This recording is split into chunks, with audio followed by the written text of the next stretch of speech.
Welcome back, everybody. This is Review and Preview.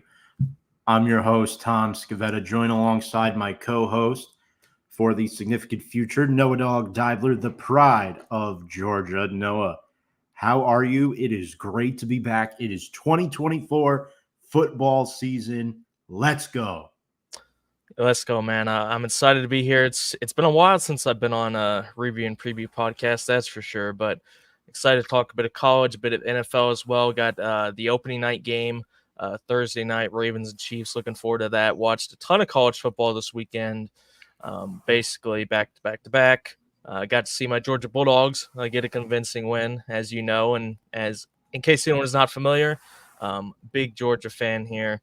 But yeah, man, I'm excited to get into it. How are you doing tonight? I'm doing great. I'm stoked to be here with you. And of course, Jason, our third co host, will be joining us in a little bit. Um, it's been a great off season, some great time off as well. And I don't know about you, Noah, as a college football fanatic, um,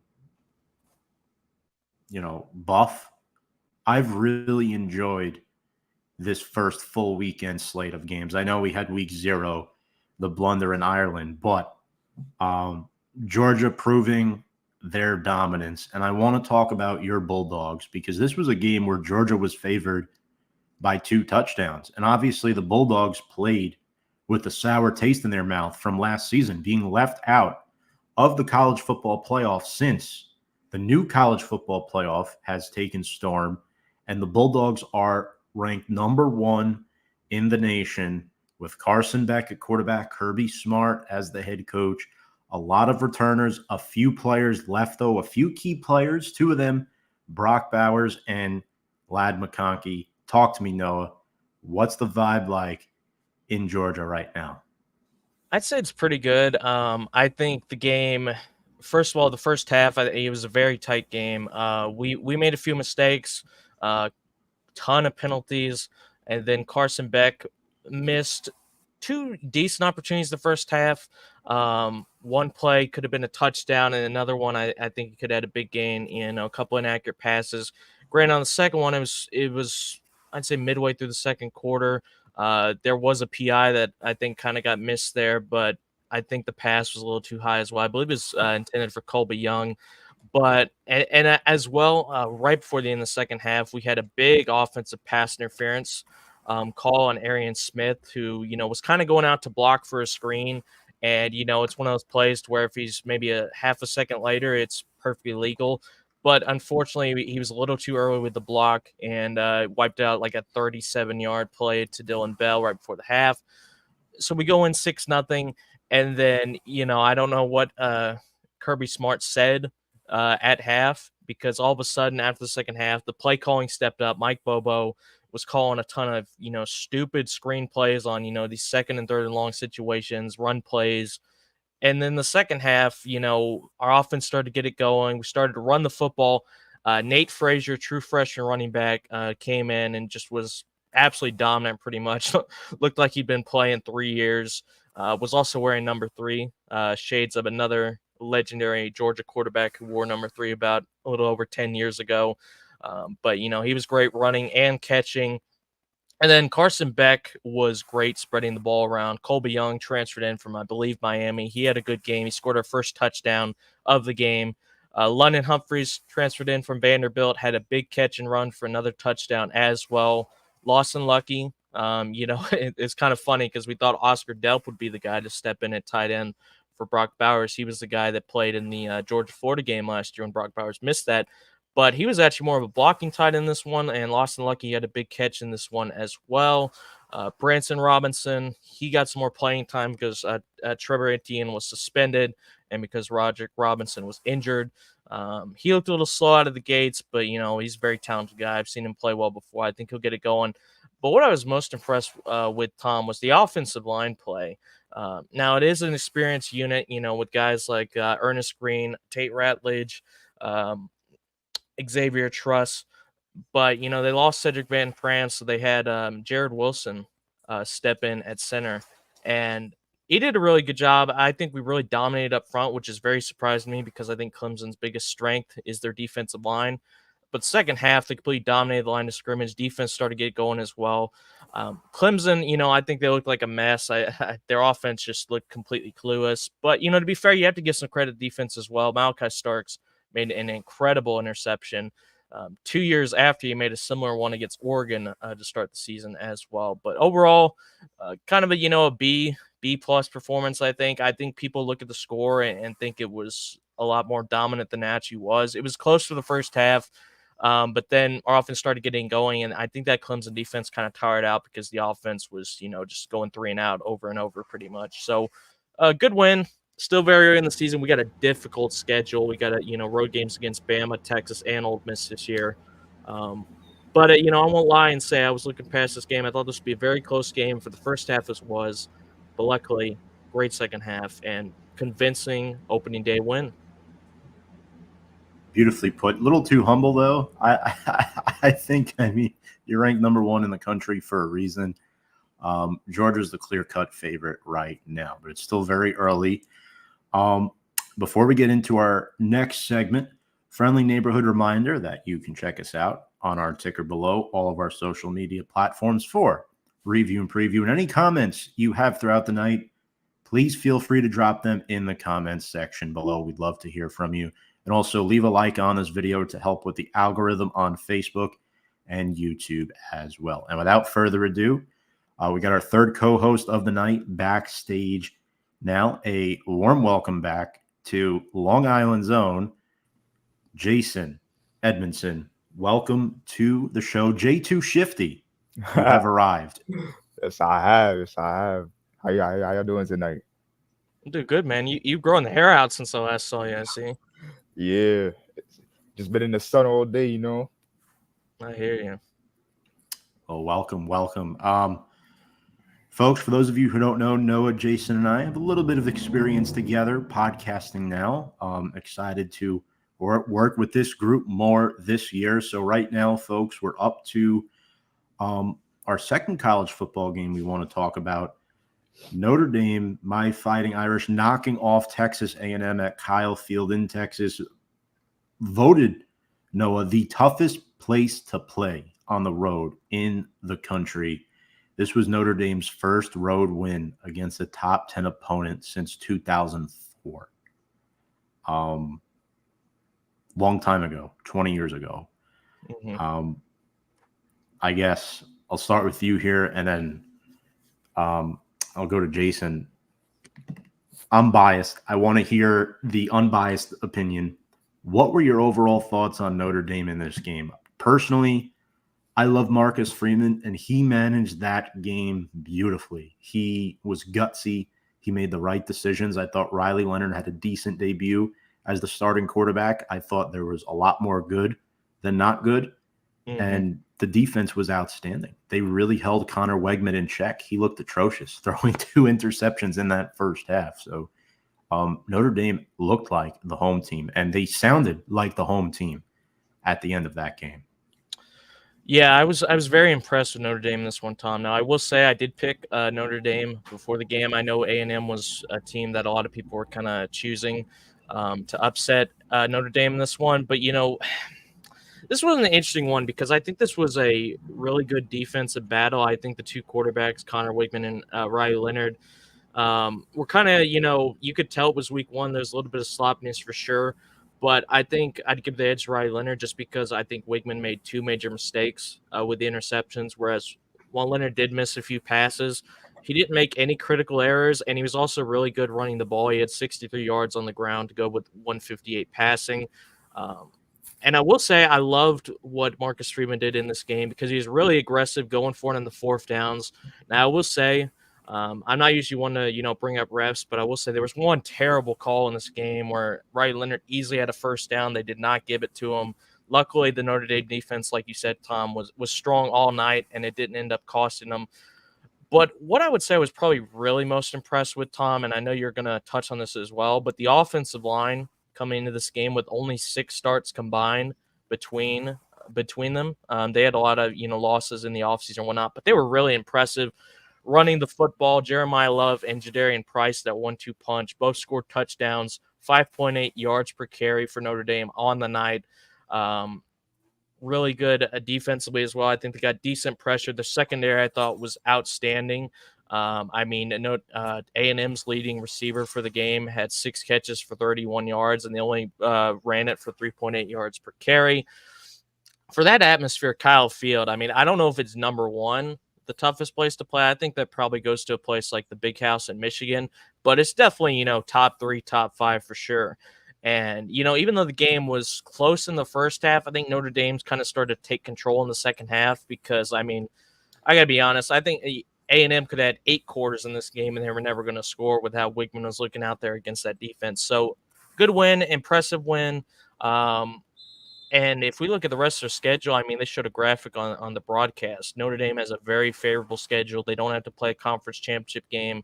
I think that if they can just try to get some more of the passing game going with, and their offensive line is only going to get more experience as they go with that running game, I think that'll help them as well. They also, Mitch Evans was a non-factor in this game because he had a knock. So once he comes in, I think he was probably, in my opinion, their best receiving option last year.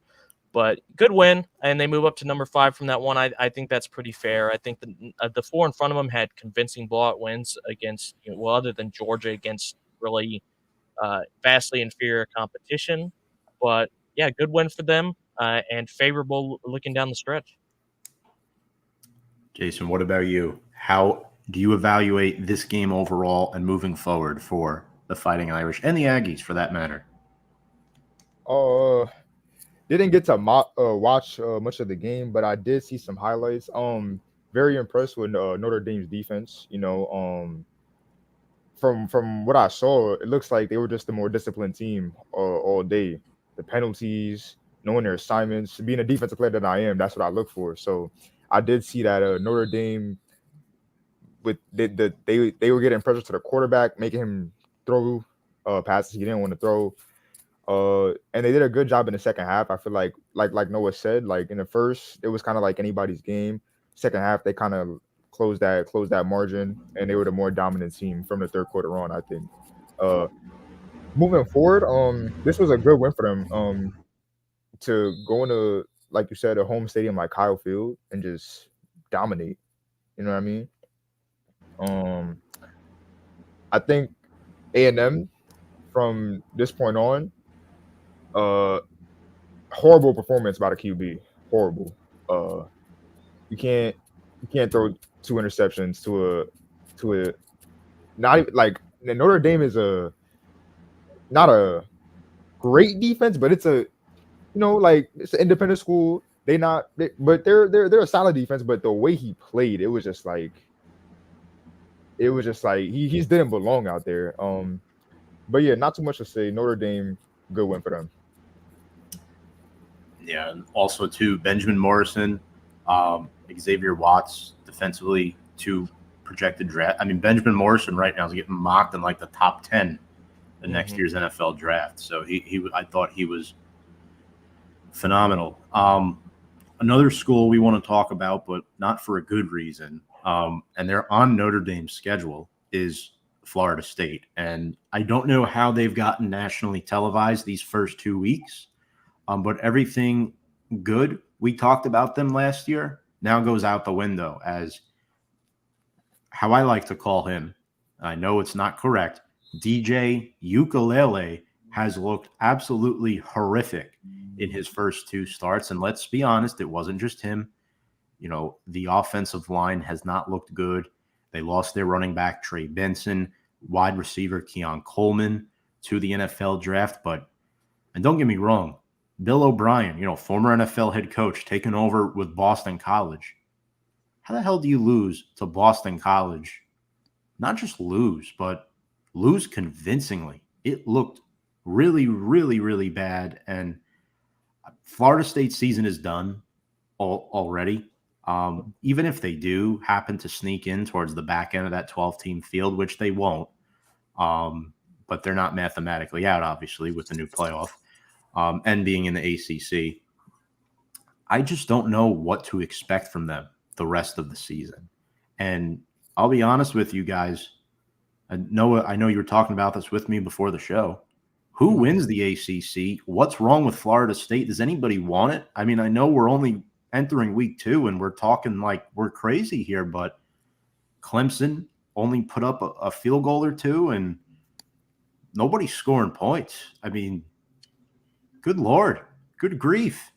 Maybe it's Yeah. Georgia Tech. No one's scoring points except that team that went down the swamp in Miami and just laid the woodshed on the Florida Gators with Cam Ward. I hate to say it because really not a big Miami fan. I know a lot of their fans, and I think they're personally very annoying people. But if Cam Ward plays like that down the stretch, man, they could have a shot. I personally, before the season started, I thought Florida State would win it again. Despite not being a big fan of DJ, I thought, they still recruit very well. They obviously are very active in the transfer portal. But man, I mean, my God, I was not expecting this. And there's some things that are surprising. So like DJ struggling, I thought he would not be great. I didn't think it'd be this bad. It's like that one meme of the guy holding up the sign that says our expectations were low, but holy, you know what? I mean, that's what it feels like with DJ. I mean, it's like anytime he has to throw a ball past the line of scrimmage, it just looks like there's no hope pretty much. Florida State's best play last night was on a trick play to where, a little toss to running back, throws it back to DJ, and he has a wide open guy. And then they scored right after that, which, I'll give DJ credit for that. I thought that was a good throw. He did have a few good throws, but they're too few and far between. But I think what's most surprising for me, Tom, man, is this team is just getting absolutely dominated at the line of scrimmage on both sides of the football. I mean, they gave up almost 300 yards rushing against Boston College. And, once again, no disrespect to Boston College. I think they're, a solid ACC team. I think Bill O'Brien, look past what he struggled with in the NFL. He's always been a pretty good college head coach. But, 263 rushing yards and 2 touchdowns against, averaging 5.1 a carry for Boston College. Robichaud had 85. Trayshawn Ward, and this is how humiliating. Trayshawn Ward, who used to play for Florida State, had a receiving touchdown this game as well and just running the ball well. Thomas Castellanos, good dual threat, had 73 on the ground and a touchdown. But on the other side for Florida State, man, they went from, Trey Benson last year was really good to averaging 1.3 in this game. They just can't run the football, and their offense is one-dimensional, and they can't pass the ball. So, it's terrible all around, man. They lost so much. I mean, they really miss, I think, Keon Coleman and Johnny Wilson at wide receiver, and I don't think they did enough to replace it. I mean, clearly. But their defense is terrible as well. It's just crazy. I was not expecting this. I mean, to go from number 10, they're already unranked, is insane. And I don't think it's going to get much better because there just looks to be no cohesion at all in the team. And I only say this half joking. I genuinely think UGA must have done something mentally to this team. I mean, I don't know what other explanation there is. Maybe they haven't gotten their confidence back or something, because it's not like the Georgia Tech loss was close, but that's still a team they probably should have beat by 2 touchdowns at least. But they didn't just lose to Boston College. They got annihilated. Like, they were always playing catch up in this game. It was never like even like, oh yeah, and then they blew it in the fourth quarter. No, they just were always behind. I don't know who's going to win the ACC. I think Miami looks the most impressive, but it's always hard to buy in with Miami. Clemson, I mean, they did look terrible, but to be fair, it was UGA. So maybe they'll do better with the ACC schedule. But yeah, Florida State, horrible.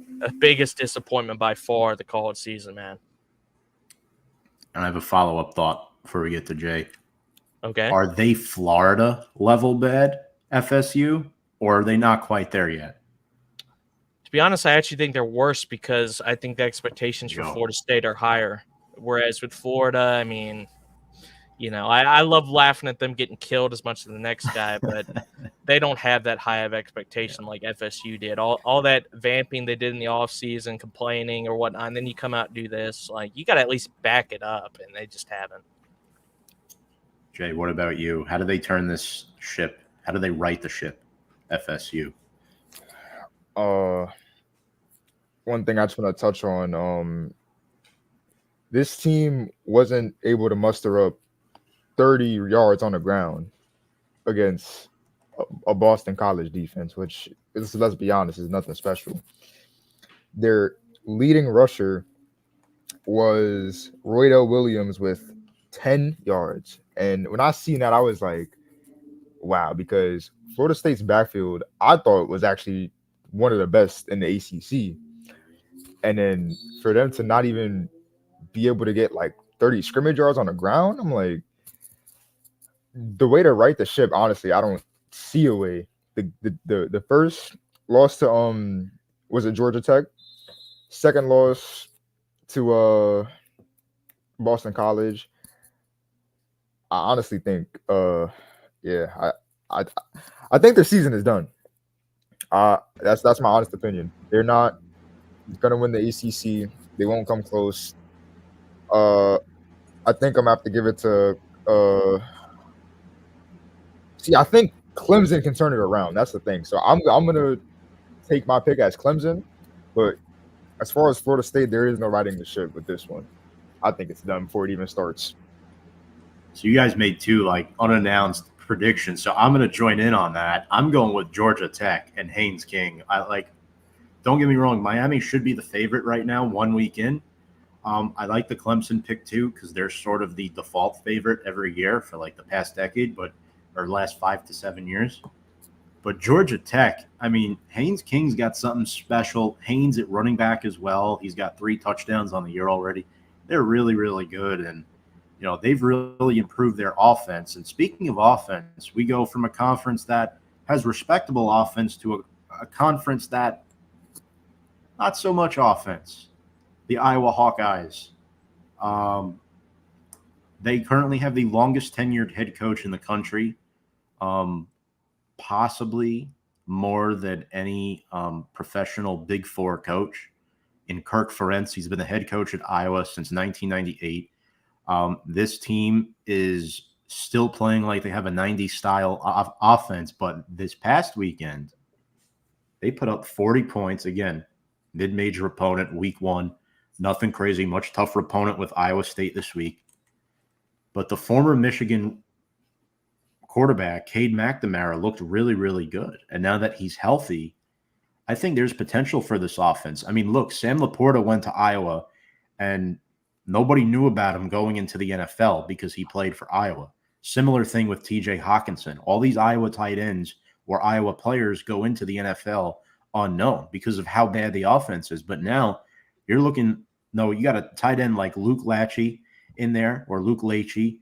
He's looked solid.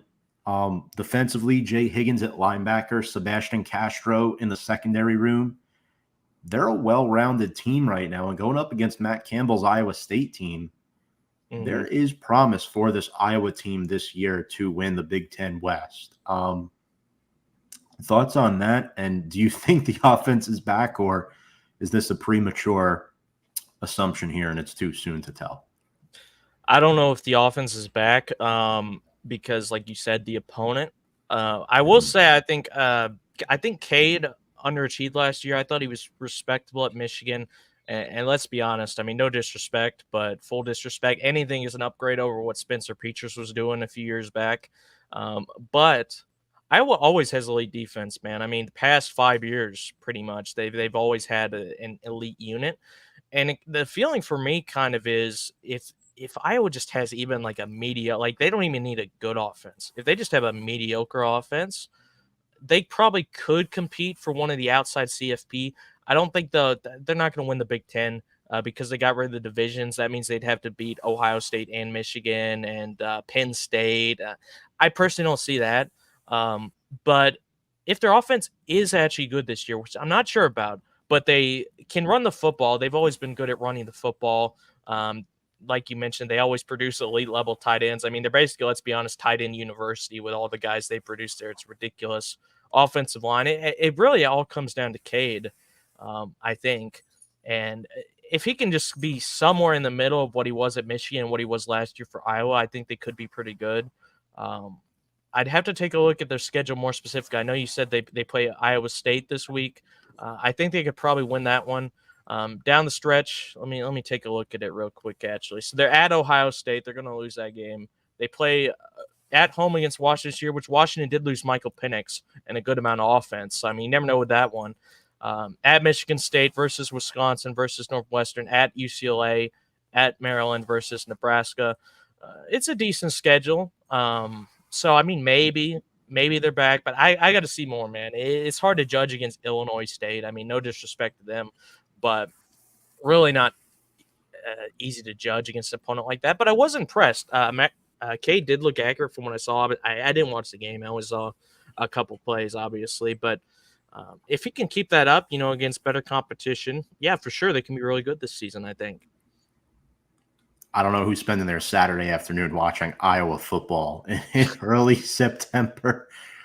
Yeah. But looking at their schedule, everyone besides Ohio State is beatable. At Maryland is tough. Home against Wisconsin is tough. Versus Washington, that's tough. But Michigan State has looked like dog shit the last couple of years. Jason, what do you think about Iowa? And overall, the Big Ten. Is there hope for this conference this year, especially with Ohio State losing their starter McCord to Syracuse, Michigan losing McCarthy to the draft? There's a lot of things going on, and Iowa's kind of like that outlier that, sure, they're a defensive juggernaut, but they can never get over that hump of Ohio State, Michigan, Penn State because of how bad their offense is. Oh, yeah. I was very I'm not going to say impressed, because with a team like Illinois State, like you guys said, not really expecting much from their defense. But yeah, this Big Ten conference is tricky because you got Michigan, who lost a lot of talent. You got Ohio State, Oregon, Penn State. It's tough. As a whole, for me, it's up in the air.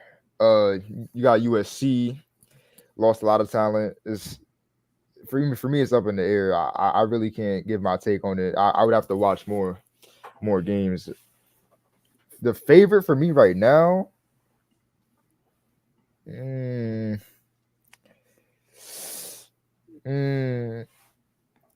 gonna give it to Ohio State just because of that offense. But for me, it's up in the air. I would have to watch a lot more games. Yeah, they're good. Igbuka's back. I mean, they have guys there, Travion Henderson. So, yeah, Iowa, for me, not going to have a great offensive season, despite their performance this past week. But speaking of the Big Ten, Michigan, who we just talked about, is featured in this week's Game of the Week. And, folks, this will be our final college football segment before we transition into NFL Week 1. Number 3, Texas at number 7, Michigan. Michigan went undefeated last year, won the national title. They lost McCarthy. They lost Blake Corum. They lost Roman Wilson. Defensively, they lost Junior Colson, Braden McGregor, you name it. Mike Sanderstill. They lost a lot of guys. Texas bringing back Quinn Ewers. They lost Jonathan Brooks. They lost Xavier Worthy, Adonai Mitchell, Jatavion Sanders. But defensively, they still have a lot of guys. And Texas is favored by over a touchdown to win this game on the road at Michigan. Noah, is this a disrespectful line for the defending national champs? Obviously, they named Davis Warren the Week 1 starting quarterback. That surprised some people. Mm-hmm. But they tripped up a little bit last week. They weren't exactly dominant in their Week 1 matchup. And now they got to go against the team that was in the CFP last year. And I'll be honest with you, I don't know if they're coming out victorious here. Yeah, if you didn't watch the game at Michigan versus Fresno State, which I watched a little bit when I saw the score was close, you would think Michigan won convincingly because the final score was 30-10. The game was not like that. The game was actually very close all the way through that out. It was 23-10 with about, if I had to guess, like 4 minutes to go. And then Fresno State threw an interception. Great play by Will Johnson. That guy's a beast, by the way. But yeah, I mean, Fresno State was about 10 yards away from making it a one-possession game left with only about 4 minutes to go. This was a tight game, especially, Michigan at home. You mentioned Davis Warren. I think most people thought the starter would be Alex Orji, but they went with Warren, and, I thought he was kind of hit or miss. Donovan Edwards, who's kind of expected to be their guy after, Blake Corum went to the NFL. I think he had like 3 carries for 5 yards or something and got benched in this game. So, that was a surprise as well. Credit to Fresno State. I mean, I do think they're one of the better Group 5. I believe they're over there in the Mountain West. They're definitely, a solid team. But at home, Michigan, I personally would expect more. Now, it's not as bad as Oregon. Oregon was horrible against Idaho. I don't know what they were doing in that game. But as for the line being disrespectful, I'm looking at -4 Texas right now. I think that's kind of fair. I think, obviously, Michigan has the great home field advantage.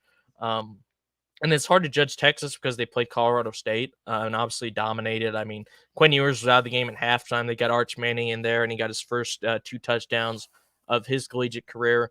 But, both teams need to get running the football again. Mullings, who came in for Michigan, looked solid. And, Orji came in for some rushes as well, 5 carries for 32 yards. And on the other side, I think Quinn Ewers is really good. And they were really good running the football as well. I'd probably go with Texas in this one. I think Texas is a more complete team. I think, like you said, Tom, Michigan lost a lot for last season. I don't think they're going to win the Big Ten. I mean, they could always surprise, but I kind of lean with Jason there. I think Ohio State has to get it done this year. I think it'd be very close. Definitely a worthy game of the week. Solid noon game for sure. But I'll probably pick Texas to win this one in a close one. I think it'll be definitely a more defensive game. The over-under is 48.5. I think I'll probably go with the under for that, something like 28-20 maybe for Texas. Okay. Jason, what about you here? I honestly think Texas, like I feel like they can't lose this game. I mean, this is like a powerhouse team we're talking about, again, going against Michigan, who was in the CFP last year, but like you said, lost a whole lot of their success. Or the foundations to their success, I should say. I don't really see this. Noah said 28-20. I see this being like a 10-point game, maybe 2 touchdowns. I'll give it to Texas. Let's say like 34-20. Yeah, I like that prediction. Quinn Ewers will be tested. Will Johnston in the secondary, projected top 10 draft pick right now heading into 2025. Quinn Ewers is just more experienced than Davis Warren is. I trust Quinn Ewers to go on the road and get this game done. No disrespect to the defense, but Michigan is a highly contested defensive team, regardless of who's out there. We know it. There's no Harbaugh. Sarkisian is going to have his hands full, but I think he comes out on top. I think they win by 7 to 10 points in this out-of-conference matchup. So hook 'em horns, boys. Hook 'em horns. And by the way, transfer wide receiver from Alabama, Isaiah Bond, on Texas now, a receiver that, Noah, you old boys don't have to worry about defending him this year in the SEC. So, well, until we play Texas. Yeah. Where's the cue, the womp womp music? Hey, I'd rather him be on Texas than Alabama, man. He was a beast over there. Yeah, for a second I was thinking Big 12. My head was so locked in that, but it's gonna take some getting used to, isn't it? Yeah. Yes, absolutely. So 3 for 3 for Texas. That means hammer Michigan. Pretty much. Let's get into some pro football. But before we get into our week 1 stuff, I want to talk to you guys about how, every year there's always wild predictions out there for the NFL. I picked 3 topics for this week, and 3 topics will be top 3 head coaches entering the year on the hot seat, a sleeper team from both the NFC and the AFC, and then a team who made the playoffs last year who will not make the playoffs this year. And folks, if you're watching, you want to tag along with us in the comment section, drop your predictions and opinions as well. We'd love to hear them. Also, shout out to my mom and Kevin for commenting. Yeah, so how we'll do this is we'll go 3 for each of us. So just list your 3, analyze, and then we'll go to the next person. So, Noah, I'll start with you. Who is on your hot seat? You're an Atlanta Falcons fan. You've seen the dark days of the NFC South, especially last season. Yep. who's on your hot seat this year entering 2024? Well, funny you mentioned that, Tom. One of the three guys I chose for my hot seat is actually an NFC South coach. I'm going with Dennis Allen for my first one. I think it's going to be a big year for the Saints this season. Derek Carr, I think there's some pressure on him as well. But, Tampa Bay is still solid. Atlanta, I think, really improved as well. And Carolina, they do have some young pieces there. I'm interested to see what Bryce Young does in his second year. But they were really bad offensively last season. I mean, they fired their coordinator. They brought in, I believe they brought in Clint Kubiak, actually. They need their offense to do better. I think their defense is still respectable. But Dennis Allen, I believe this is his third year as the coach. I could be wrong on that. But, the first 2 years were, pretty unspectacular, to say the least. And, I think he's a really good coordinator. I've personally never been a big fan of him as a head coach. I thought he was horrible with the Raiders. I mean, granted, it's not the best organization, but I mean, I can't remember a time in the entirety of his career I've been very impressed with him as a head coach. Now, I will say, I thought Derek Carr the second half of the season was much better than the first half, so he can carry that in this season. I mean, who knows? But I definitely think he's one for me. And the other two I have picked, I think, are probably the obvious ones.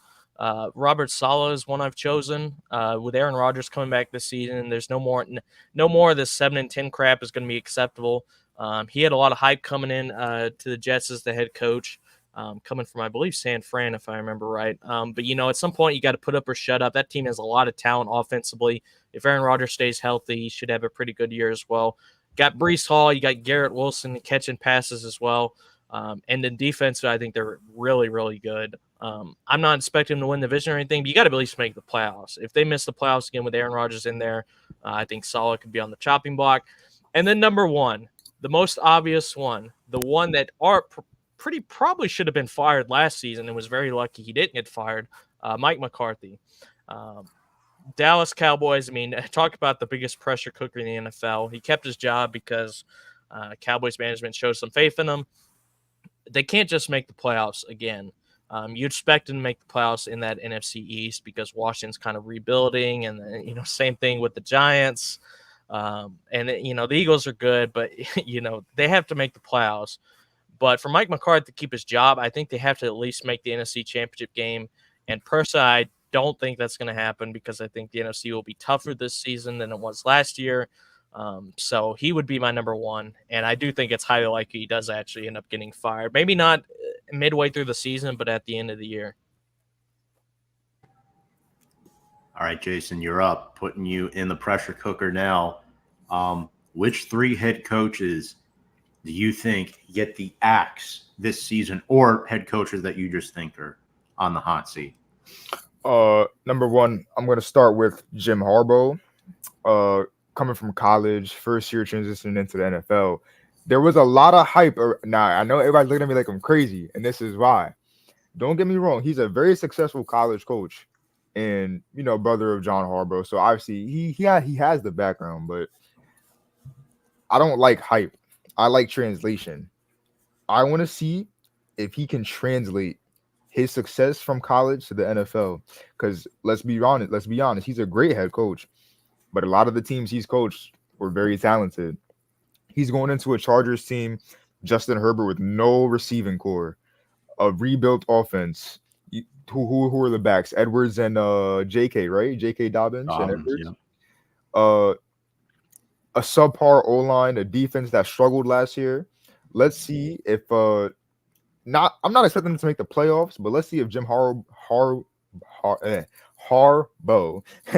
can change the dynamic of this team. You know what I'm saying? Like, what are the Chargers usually like? 4 and fringe, like, yeah. I mean, Brandon Staley was there, so they were never good. Great, like, I'm not expecting the playoffs, but let's see if they could be a consistent wild card team moving forward. So that's my first coach in the hot seat. Number 2, from the NFC South, I got Raheem Morris going into the Atlanta Falcons and this is his first season as a head coach, so that's not what I'm looking for, but he is the Rams defensive coordinator, and the Rams have had a great defense for many years past now. So I want to see if he can get, like, have a better reputation for this Atlanta defense. You know what I mean?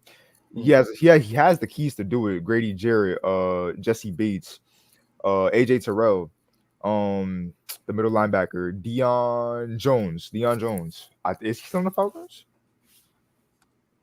I don't know if he is actually. I don't think he plays for us anymore. Yeah, I don't think so either. Oh, no? All right. But the point is, I want Raheem Morris to. I honestly have the Falcons winning that division. They definitely have the offense to do it, and they definitely got the defense to do it. So I don't see Tampa Bay going back. Saints are iffy. Carolina definitely not going there. So I got high hopes for the Falcons, high hopes for Raheem Morris. And I want to see him take this defense to the next level. My last coach on the hot seat, Kyle Shanahan, San Francisco 49ers. And let me tell you why.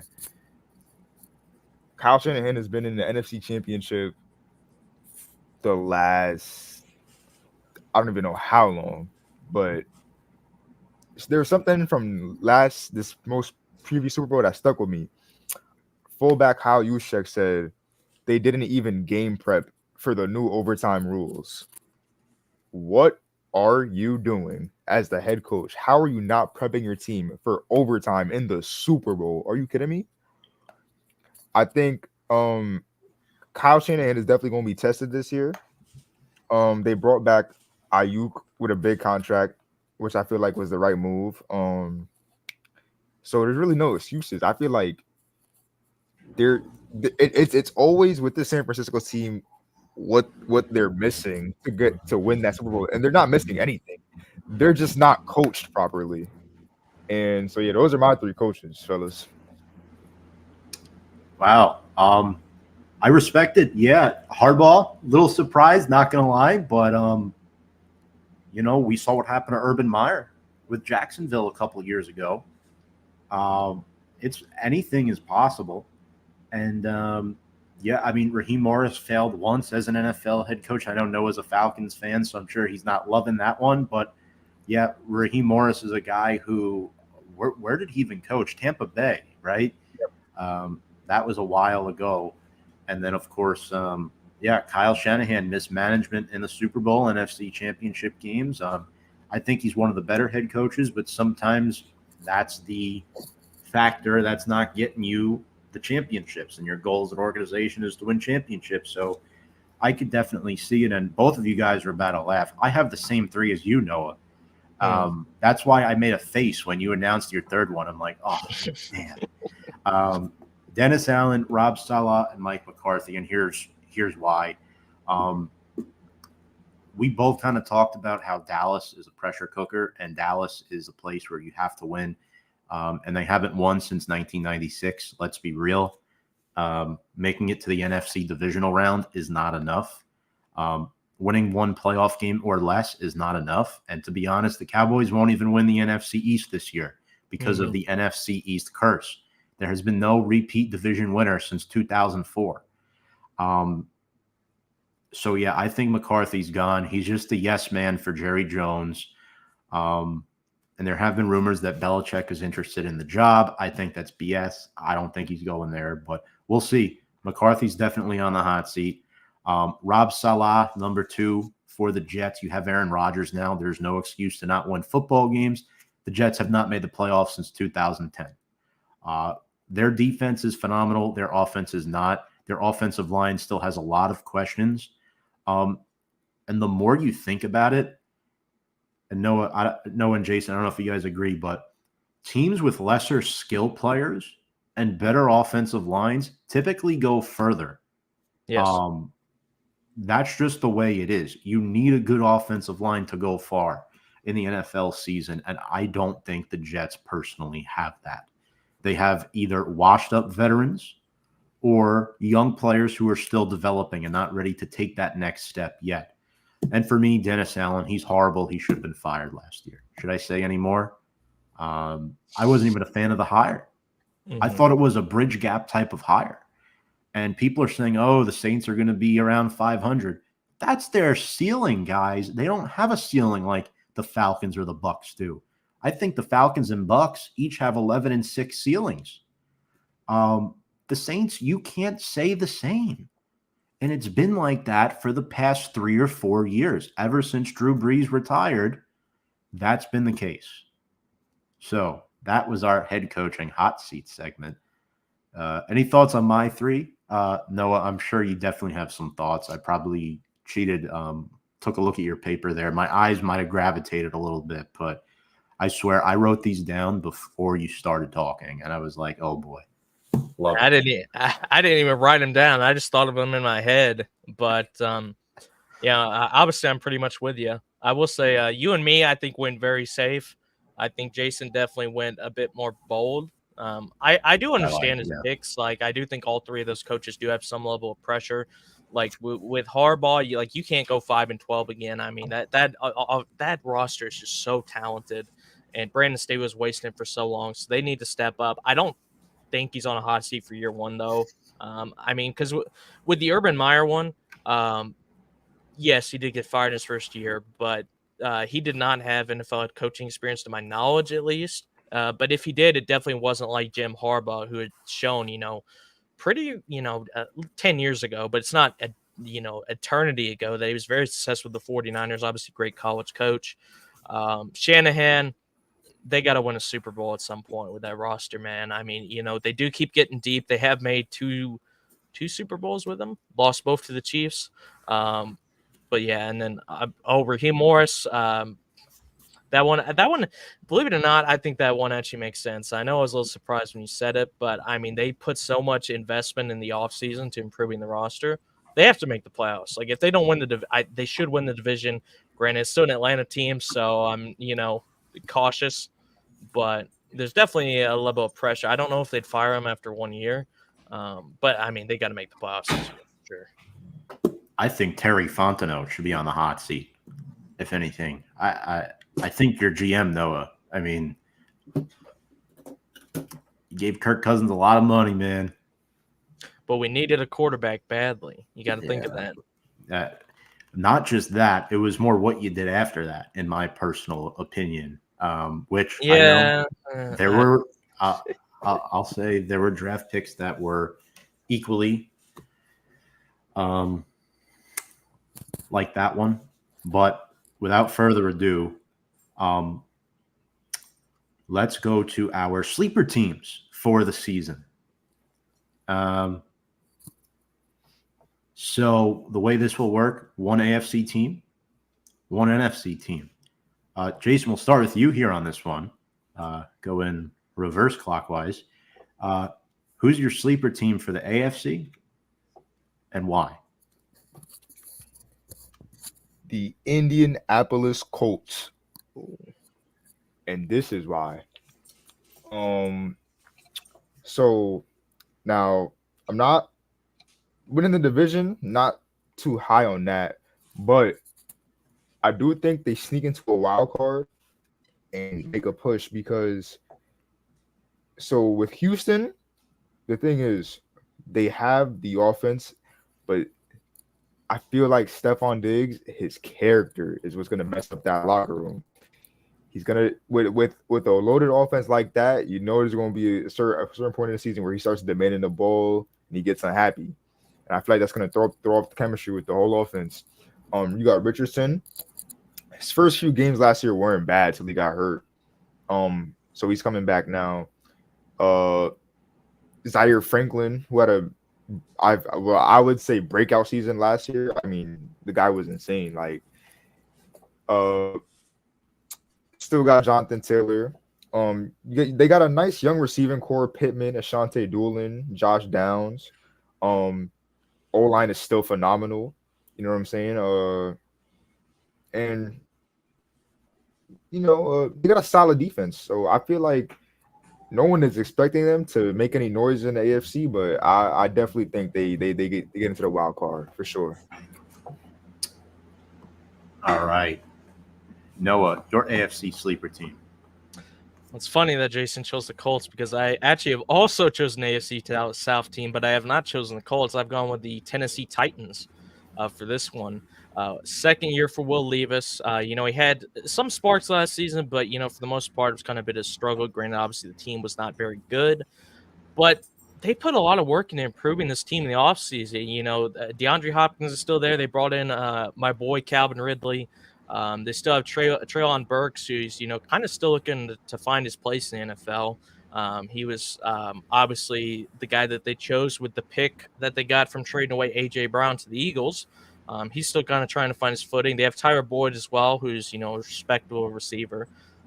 But they have a nice 1-2 punch. I think running back. They brought in Tony Pollard from Dallas, and then they still have Tajay Spears, who I loved at Tulane in college. I'm a big fan of him, so I think he can do a really good job at tight end. Apologies to this guy, but Chigoziem Okonkwo is expected to be their starting tight end.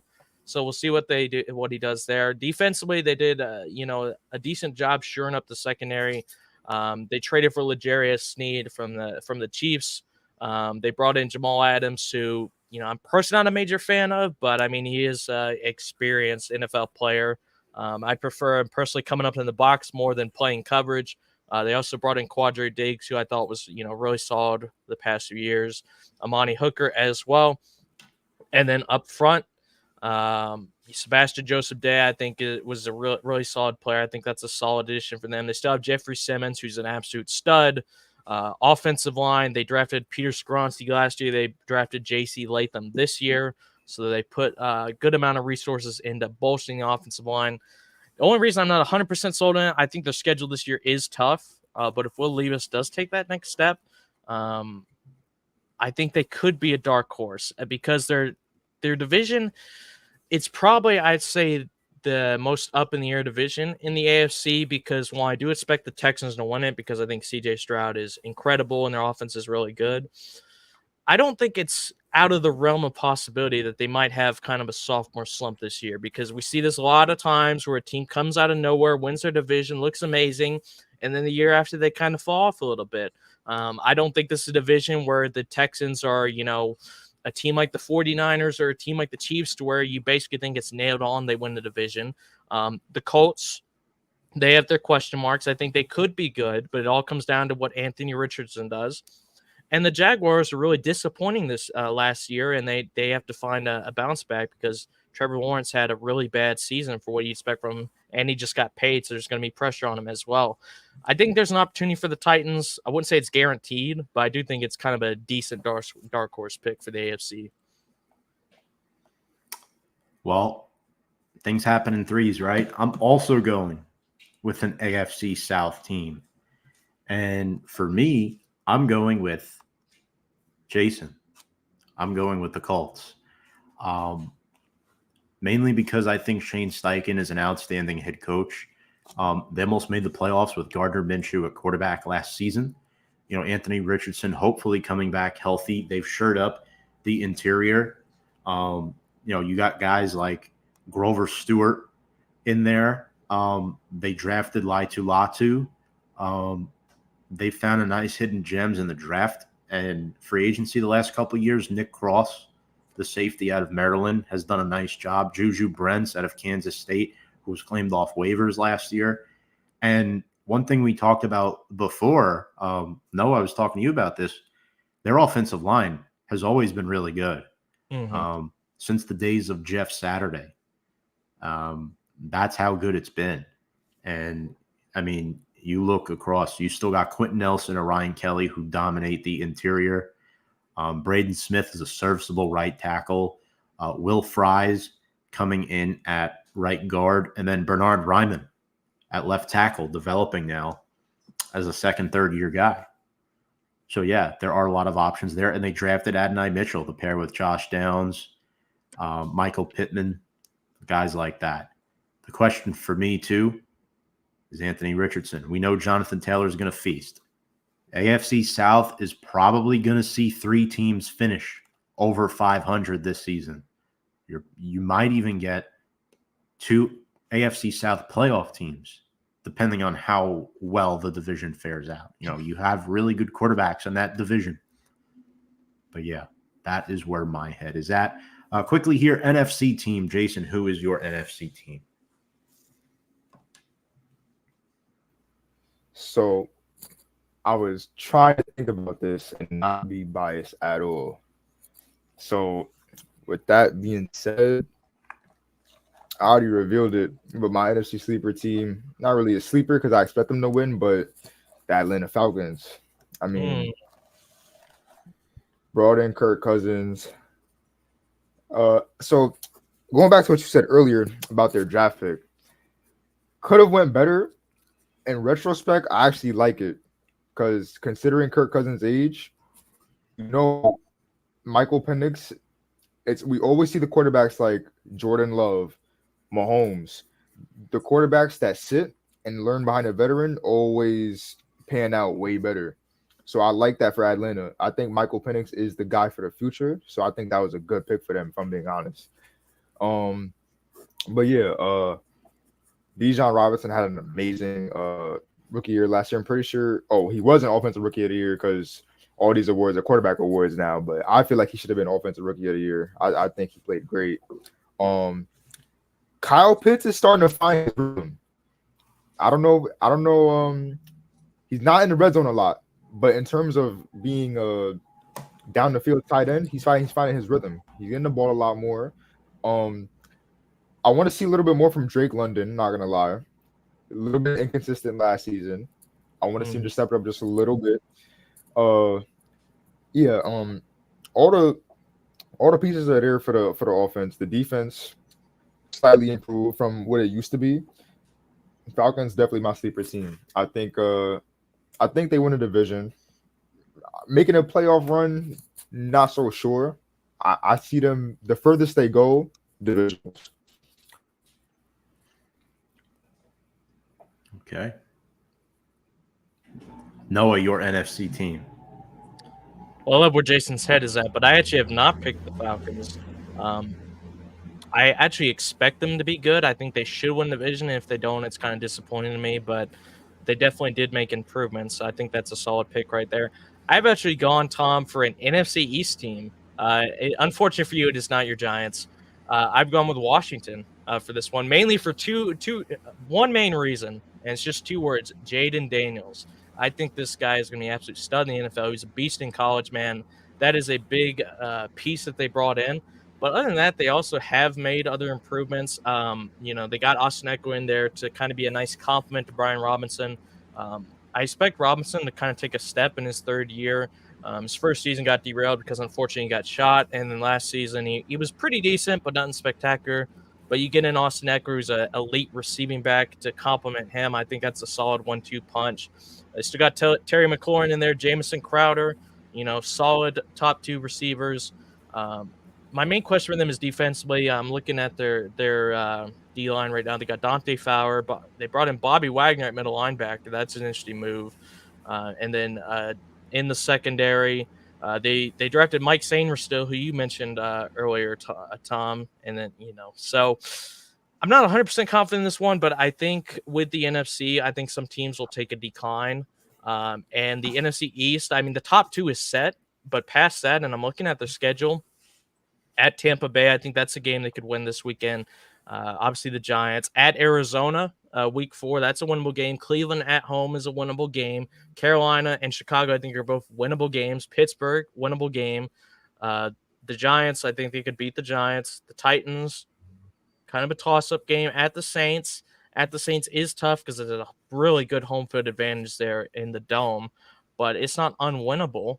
And I think Jaden Daniels is him. I mean, I'm just going to be honest. That's literally 95% of the reason I chose this one. I think he's going to be an animal in the NFL. I think he's the best quarterback in the draft. Now, of course, I say that. Watch, he'll be one of the biggest busts in NFL history. But I've gone with Washington just because I think their offense is going to be much better this year. I mean, they were mediocre last year with not Sam Howell. What was his name? I'm literally drawing a blank on their quarterback, but he threw like 20 interceptions last season. Or was it? No, it was Howell. Yeah, it was Howell. I was thinking of someone else. My bad. But yeah, as long as they don't have their offense turning it over every 5 seconds, I think they'll be much better there as well. Not 100% sold on their defense, if I'm being honest, but I mean, they just need to win 9 games, and he could potentially make a wild card. I like it, but I don't like it.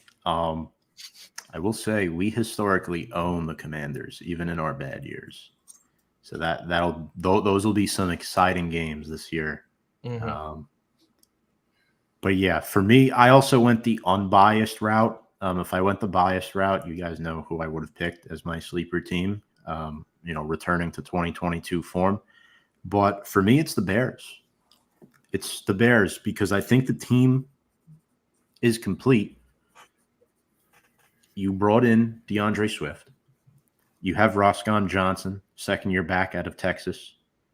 You drafted Rome Odunze to play opposite of DJ Moore eventually. Keenan Allen is there for more of those three receiver sets. You've improved the offensive line. I'm not going to say it's set, but you got James Daniels. You got Darnell Wright. You got Ryan Bates from Buffalo. There are options. And, of course, you have the number 1 overall pick in Caleb Williams, a guy who you're on paper supposed to win because of. And that's a big factor. And you're looking at the NFC North. The Vikings lost their rookie quarterback. I don't think they're going to have a good year. The Detroit Lions probably win that division, but the Packers are also knocking on the door. And like I said, I expect the Packers to be good, so I didn't really want to throw them in there as a sleeper. For me, it's definitely the Chicago Bears, all bias aside. Even though I personally don't like Caleb Williams, I think the team is good. I think Caleb is going to put up some decent numbers this year, and the Bears are going to be looking to make the playoffs, especially with Eberflus in year 3. A lot of people wanted him gone after last year. He's still there. Ryan Poles, year 3 as GM. They've assembled a roster. Still there. You got to start winning. And now's the time. So, but yeah, that's what I think. So each went different for the NFC. AFC, 2 of us went the same. Noah went with the Titans. And yeah, there's a good chance some of these teams we just mentioned, guys, will probably make the playoffs. And speaking of the playoffs, let's talk about a team from last season who made the playoffs, who we think does not make the playoffs this season. Hello, James. Giants need to start winning too. Yes, absolutely. Noah, we'll start with you here. Team that made. Go ahead. Okay, so I think AFC I think is easy. I think NFC there's 2 main teams I'm looking at. AFC I'm going with the Steelers. I think the AFC North is absolutely murderous division. And I just got to be brutally honest. Russell Wilson or Justin Fields at quarterback are not exactly motivating me. The only reason I think they could make the playoffs is Mike Tomlin somehow, some way, no matter who the quarterback is, always seems to get a winning record out of the hat pretty much. But as we kind of already alluded to earlier, I think the AFC South will be better this year. The AFC West will be better because the Chargers are not going 5-12 again. Obviously, the AFC North, you could have 3 playoff teams in that division potentially. And then the East, the Bills, Dolphins, and Jets all probably should make the playoffs. So I think it's very tough for Pittsburgh this year. I do not think they'll make the playoffs again. And even last year, they were only a 7th seed, barely snuck in. So I think that one's easy. As for the NFC, Tom, if you asked me this one 3 or 4 weeks ago, I probably would have actually said a team like the Packers because I think the NFC North will be much better this year. I think the Bears with Caleb Williams, like you said, I think they'll be much improved. They're not going to be absolute garbage again. But the Vikings, I was really sold on the Vikings having a bounce back, man, because they were not as bad as 7-10 last year. They lost Kirk Cousins, and their offense basically fell off a cliff. But the J.J. McCarthy injury, I think, really hurts because now you got Sam Darnold coming in. And, I mean, look, as nicely as possible, I have never liked Sam Darnold at all. I think he's had bust written on him from day one because he's a turnover machine at USC, and I think he's shown that in the NFL as well. So I think the Vikings will probably struggle this season. If they had J.J. McCarthy, it'd be something else. And the Lions, I mean, they were great last year, but they got to show they can do it again. But because J.J. McCarthy went down, I think the Packers probably will make the playoffs, even though I think it'll be tough because the NFC North, I don't think there's a complete garbage team in the North this season. So I'm going with the Bucks. I think the Falcons will win the division, like they said. At least they should win the division. And the Bucks are a respectable team. I'm not saying they're garbage, but I just think the NFC is so tough this year. I mean, you got 2 that you might as well pencil in from the East. You got 2 I think you can pencil in from the North. You got San Fran. You got a couple other respectable teams that, aren't nailed on to make it, but could make in the right circumstances, like the Rams, the Seahawks, the Saints, and maybe a team like Washington, like I mentioned. I just think it's too tough for Tampa. If they don't win the division, I don't think they make it, and I personally don't think they're going to win the division this year. So I'm going to go with the Bucs in the NFC. Okay. Jason, who do you got for the NFC? Or for both, pardon. We're going to do both for this one. For the NFC, this is a tough one for me. I'm trying to think who made it last year. San Fran, Hi, Sam. Detroit, San Fran, Detroit, Dallas. Ooh, the NFC's tough. Tampa. Was there a second team that made it from the West, from NFC? The Rams. The Rams.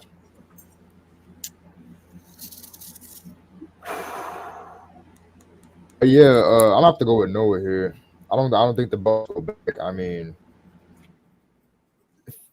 they were like, don't get me wrong, Baker Mayfield balled out last year. He was about a good pass away from the NFC Championship game. But I just don't. The West is just becoming like it's hard to win. You got Detroit is going to dominate that division. And I see, as opposed to last year, how the Bucs were like a 10-7. I think this year they're more like that 9-8, like borderline make team. And I think the NFC West with San Fran, because you got a lot of good teams in the West. So I think you're gonna have 3 good teams in the West with San Fran, LA, and Seattle.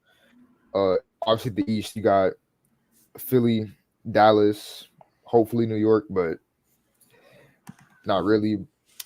In the North, you got, I think, yeah, I just said, wait, the North is, what's the North again? Packers, Lions. Packers, Lions, Vikings, that division, Bears. Yeah, I think the Packers got that. Lions got that too. And with the South, I really just got the Falcons. Any other team, I just think. Oh, I mixed it up. Yeah, so the Bucs are in the Falcons division. Yeah, I mixed that up. That's on me. Yeah, so I got Falcons taking that. If there's a close second, I got the Saints. So I don't see Tampa making it back. And as for the AFC, I was gonna go with the Steelers too, but something Noah said kind of triggered my memory. No matter the quarterback, Mike Tomlin always has a winning record, and he somehow manages to get into the playoffs all the time.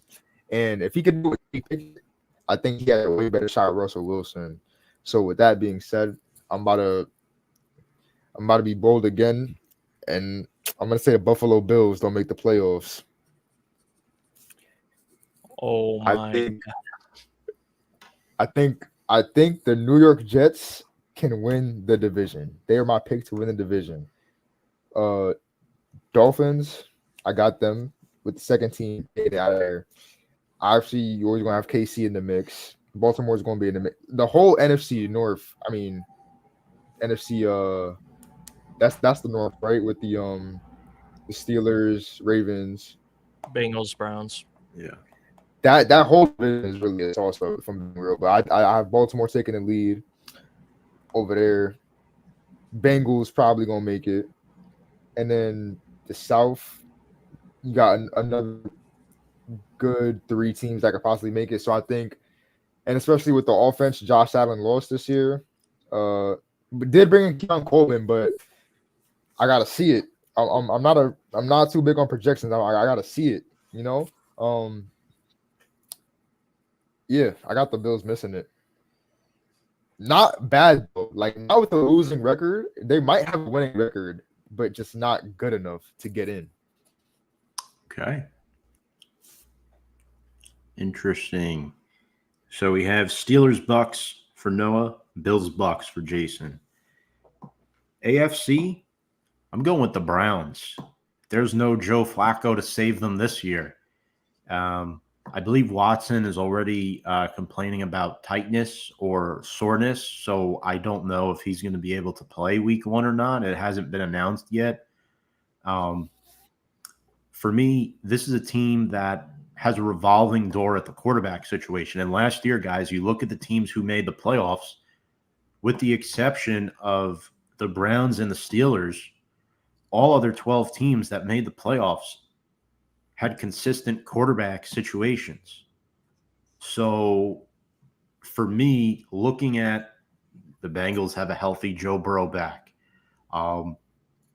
People don't expect Trevor Lawrence to play as bad as he did last year. Jason, you talked about the Jets, hyped them up. You still got Miami. I think the Browns are the odd one out here. And even the Steelers BS their way around, which is something to consider too. They could finish 9-8 though and not make it. I'm totally okay with that. For the NFC, I'm going to be bold. Dallas ain't making it. Philly's winning that division. Lions, Packers, both making it. 49ers obviously making it. Rams obviously making it. So 49ers, Rams, Lions, Packers, that's 4. Eagles is 5. Falcons is 6. And then one other team in the East. Or possibly the Bears. 3 in the North, potentially. So that's where my head is at. I don't think Dallas makes it because I said McCarthy's on the hot seat. I think he's getting fired. Dallas doesn't have the best running back situation. CeeDee Lamb just got paid a lot of money, and they have 2 young players at each tackle position. We don't know if Tyler Guyton is that dude yet. We have to see more of it. They lost their starting center, Tyler Bayadaz, to free agency. Is Brock Hoffman going to be able to step up and be that guy? Outside of Trayvon Diggs, too, the secondary has struggled a little bit. So they're really leaning on that front 7 defensively. So I'm intrigued to see what's going to happen.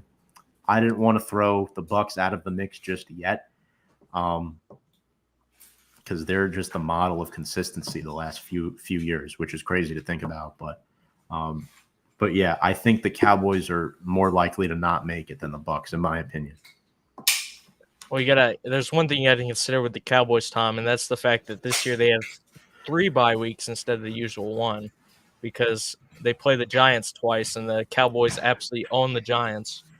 Thank you for that ricochet shot from before. No problem, buddy. Gotcha. But I'm looking at the Cowboys schedule too, guys. You win the division, you get a first-place schedule. They're at the Browns week 1. Home against the Saints week 2, that should be a win. They're home against the Ravens week 3, Giants week 4, Steelers week 5. Then week 6, you got the Lions. Week 7, 49ers. Week 8 at the Falcons. Then you got the Texans. You got the Commanders. You got the Giants again. Bengals, Panthers, Bucks, okay, Eagles, Commanders. But the Ravens and 49ers, 2 out-of-division games that I don't like for them. I don't think that's either of those is a plus game for them. You got the Texans as well. So it's going to be very interesting to see what happens. And I think I won't say it, but week 1 might be challenging for them against the Browns. So, yeah, that's my prediction. Was there bias involved? Maybe just a little bit, but just a little. But see, the thing is for me too, the NFC curse, that gives them only 1 out of 3 spots to get. And then obviously a wild card will go to the North. A wild card, I think, will go to the Rams or the 49ers, whoever does not win that division. And then there's 1 left. Is it Dallas? Is it somebody else? That's kind of my thinking of it. So rationalizing percentages and spots, but doing a little math. But who knows? Watch Dallas get the 5 seed and have another first-round exit. All right. Favorite part of the show here, our picks. We'll do some rapid fire and quickly go through the games. So first up, Thursday Night Football, Ravens at the Chiefs. Chiefs are favored by 3. This is the opening game of the season. Rematch of last year's AFC Championship game. We'll each say a brief statement and then who we think is going to win. Jason, you're wearing the Patrick Mahomes jersey tonight, so I have to start with you here on this one.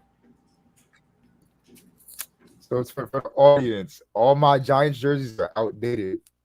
All I have is Odell Beckham and Saquon Barkley. So I don't know where they're on the show. People go like, "You got no, he's not on the team no more." I know. So I'm trying to wear an up-to-date jersey to keep it with the flow. But with that being said, I'm taking the Ravens. The Chiefs have a history of starting the season slow, losing opening games off of miscues. I think the Ravens come out with their new revamped offense, set the tone. I think they steal week 1 in Arrowhead. I'm going to say 30-27 by a field goal by Justin Tucker.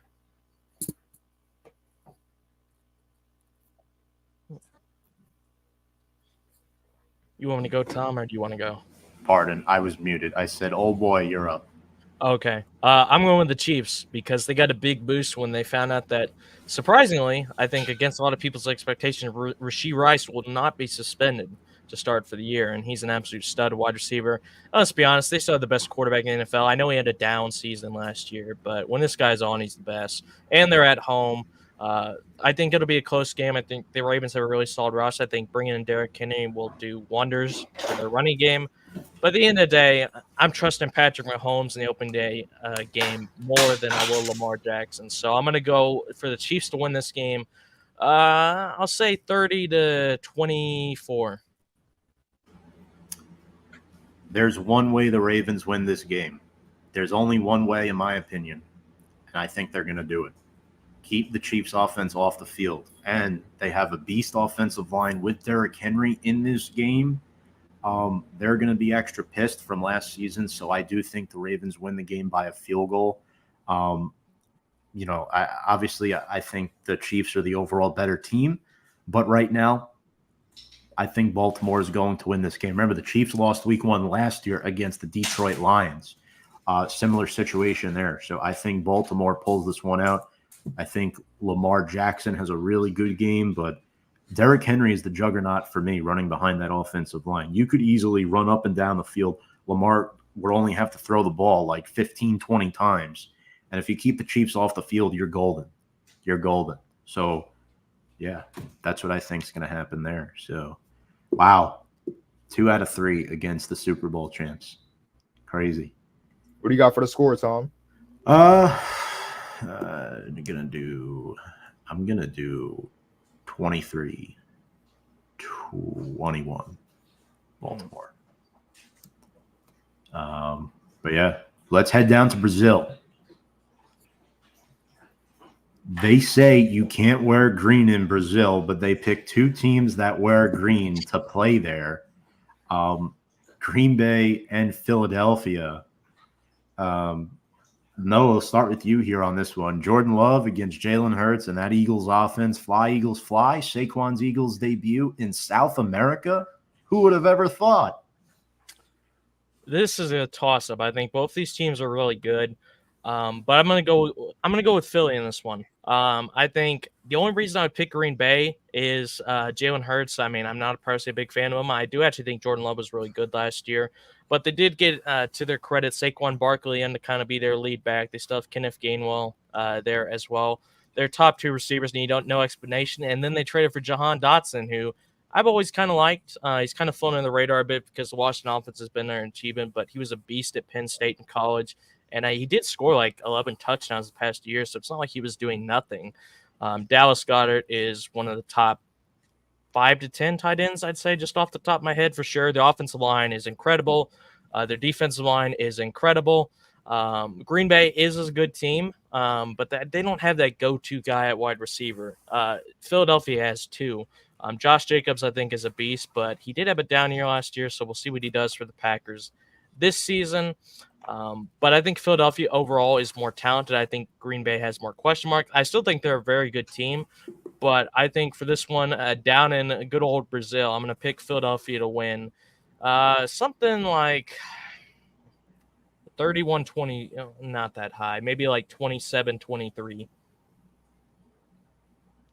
Jay.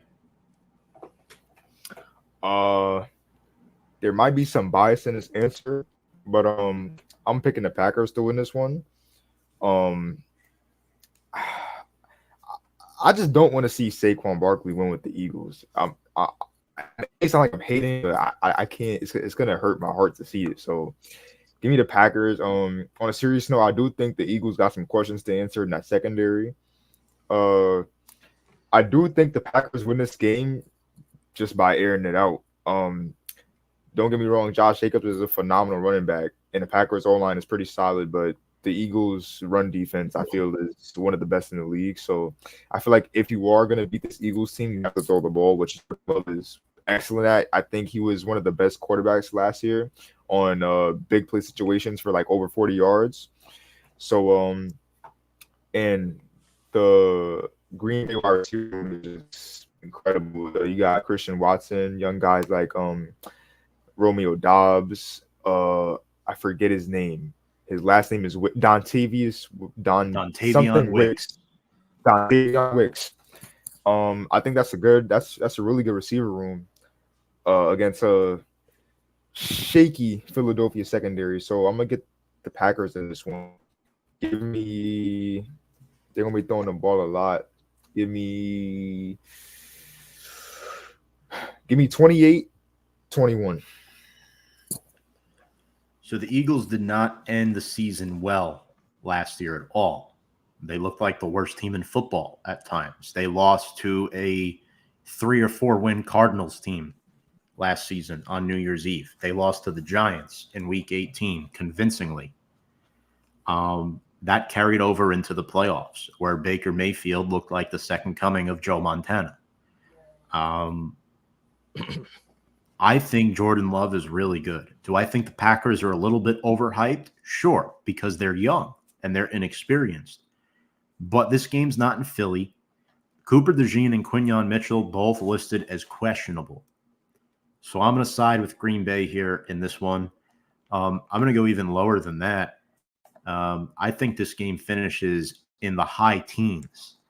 I think the Packers win this one 17-14 down in Brazil. Not a lot of scoring at all. A lot of sloppy play in week 1.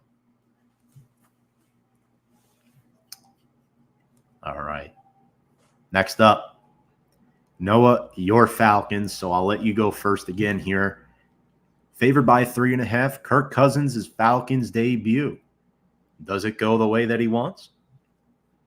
This one is tough because the Steelers and honestly the AFC North as a whole have had the Falcons number as long as I can remember. I mean, the Falcons have never beaten the Steelers anytime I've watched them play them. I don't even know the last time that they beat the Steelers. They have like a 1-9 record against them. That said, just looking talent-wise, trying to take the history out of it, I do think the Falcons should win the game. I think they have a big advantage at QB, Kirk Cousins versus Russell Wilson. Obviously, if it's 5 years ago, you give it to Russell Wilson, but he struggled mightily the last couple of seasons. And Kirk, when he's healthy, which obviously got hurt last year, but when he's healthy, you know what you're getting. You're getting 4,000-plus yards, 25 to 30 touchdowns, around 10 interceptions.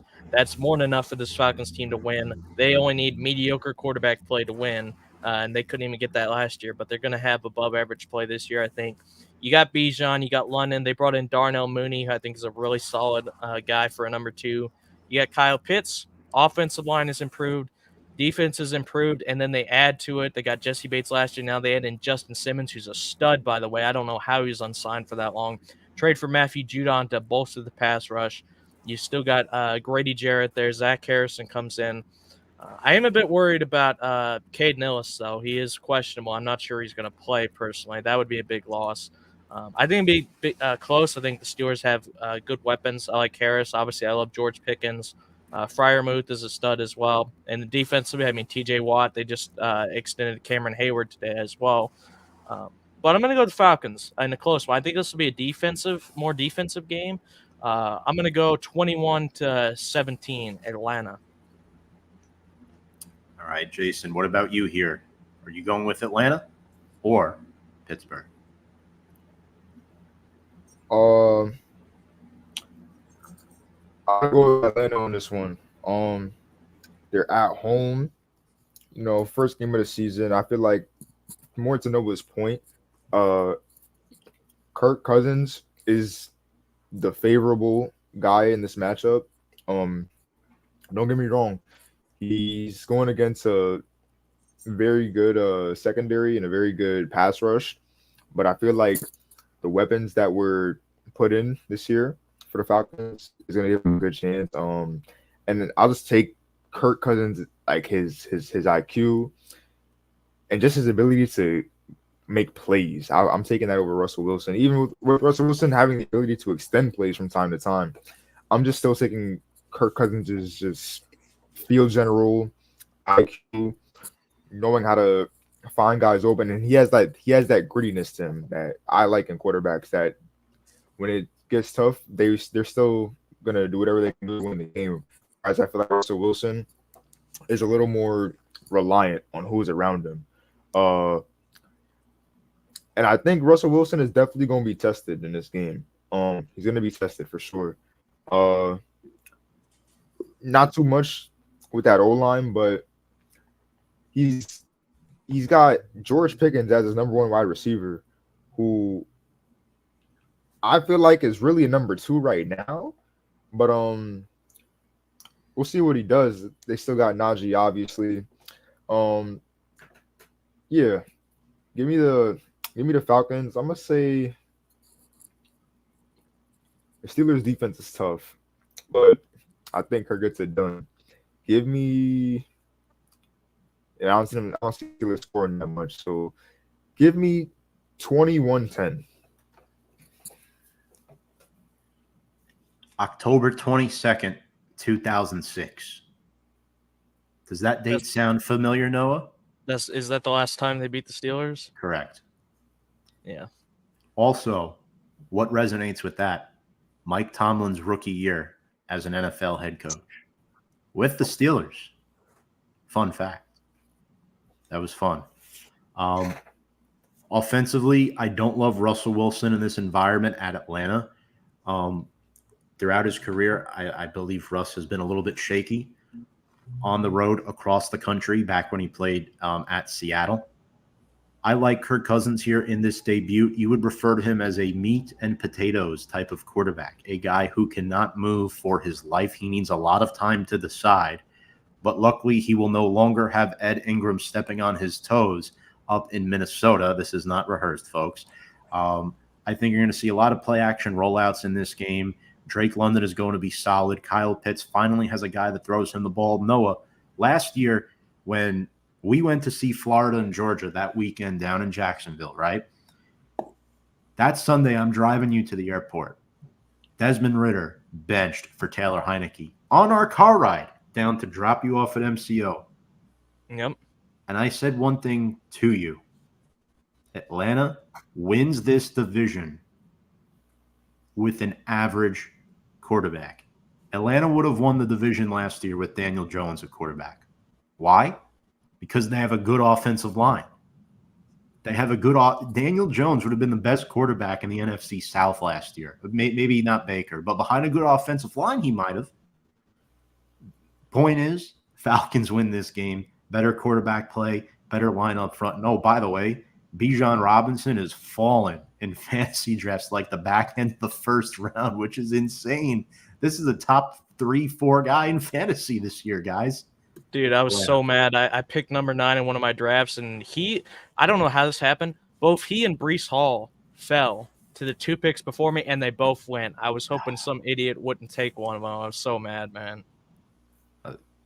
You would have thought Jason and I were crazy drafting at 8 a.m. yesterday.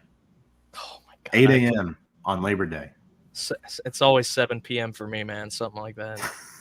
Always. Score. I'm going to throw something weird. 23-13. Steelers won't score a lot of points. Defense keeps them in the game late. Turnover. Cousins capitalizes. Makes it a 2-possession game. Good night, Pittsburgh. Next up, game number 4. Cardinals at the Bills. Bills only 6.5-point favorites as of right now. Arizona has to travel all the way across the country. The debut of Marvin Harrison Jr. Could a warm weather team survive in a cold weather tundra? Jason, I'll start with you.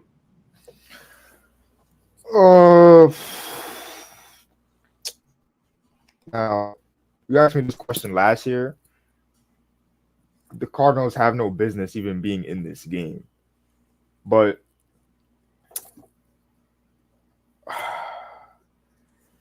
something is telling me Buffalo is about to struggle this year. I've sensed it since Diggs moved on, and I not even that.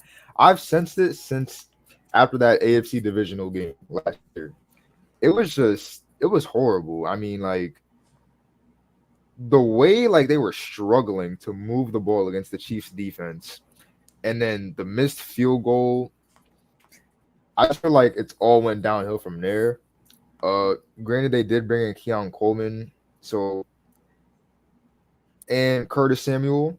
So offense didn't take too much of a hit, but I don't know. It's like something in my body just tells me like the team is not going to be the same this year. So I'm still going to take Buffalo. I really want to take Arizona, but I feel like that'll be pushed. So I'm still going to take Buffalo. Marvin Harrison is a great player. I honestly, his ceiling this year, I think he has the potential to be a top 15 receiver this year. I think he's that good. And yeah, if you ask me, he was really the best player in the draft class, but a lot of people won't agree with that. But Buffalo defense, again, I'm a defensive guy, so that's what I'm really looking at. He's definitely going to be tested with that secondary. Buffalo secondary isn't a joke at all. Remind me, is Trey White still with them? No. Tre'Davious White? He's not. Nope. He's not. I forget where he signed to. Wasn't the Rams? Yes, the Rams. But yeah, the Bills lost some key pieces on both sides of the ball. But I'll still take them just because I like Josh Allen over Kyler Murray. I like James Cook over James Conner. And I like Bills defense over Cardinals defense. So I want to take the Bills. I'll say they score a lot of points only because I feel like the Cardinals will score just as many points. So give me the Bills 27-24. Okay. Noah, who do you got here? Are you not confident in Buffalo like Jason is, or do you have a little more confidence in them? I think I'm kind of with the same vein as Jason, to where if you asked me this like last year, I'd say Buffalo wins this game comfortably by 3+ possessions. But first of all, the Bills have some injuries. Wide receiver Curtis Samuel and Marquez Valdes-Scantling are both questionable for this game. Now, I believe they'll play, but if they're not 100%, that means Khalil Shakir, Keon Coleman, and Mac Hollins will have to step up a bit more. I love their 1-2 punch at running back, my boy James Cook, and then they brought in Ray Davis. The Bills understand that football runs through the SEC, and so they got those two running backs in there. That's always nice. And now, of course, they have Josh Allen, who's an absolute monster. Defensively, I think they're solid. As for the Cardinals, I do like James Conner. He had that insane 2022 season where he's scoring touchdowns at will. Had a bit of a down year last year, but they bring in Trey Brinson, who I mentioned earlier when he talked about FSU. I think he'll be really solid in the NFL. Marvin Harrison Jr., animal. No, not much to say there. Michael Wilson, solid number 2. And then my boy Trey McBride, got him on the fantasy team, man. This guy's going to be an elite tight end this year. Easily top 5, maybe top 3. We'll see. I think the biggest question mark, honestly, is what is Kyler Murray going to do this season? I think he's got talent, but I think he's very inconsistent as well. And then I think defensively, I have to get Buffalo the edge. So I will go Buffalo in this game. I think it'll be close. Past years, it might be a blowout, but I don't think this one. I think this could be a potential upset alert, but I'm not going to go as far as to pick Arizona. I'll go Buffalo to win this game 27-20. All right. So I think I'm a little bit more confident in Buffalo than all of you. I think why I am is because I think Diggs in certain areas was holding them back last year. They did lose Gabe Davis, so that's not good, but they did draft Keon Coleman at the beginning of the second round, and I think that was an excellent draft pick out of Florida State, a big-bodied receiver that can win those jump balls. Dalton Kincaid over the middle of the field is the number 1 option. A lot of people are comparing him to a guy like a Travis Kelce. So I think Kincaid has the volume of a Travis Kelce. Not comparing him to him just yet, but I do think that there are similarities in their games and their athletic ability.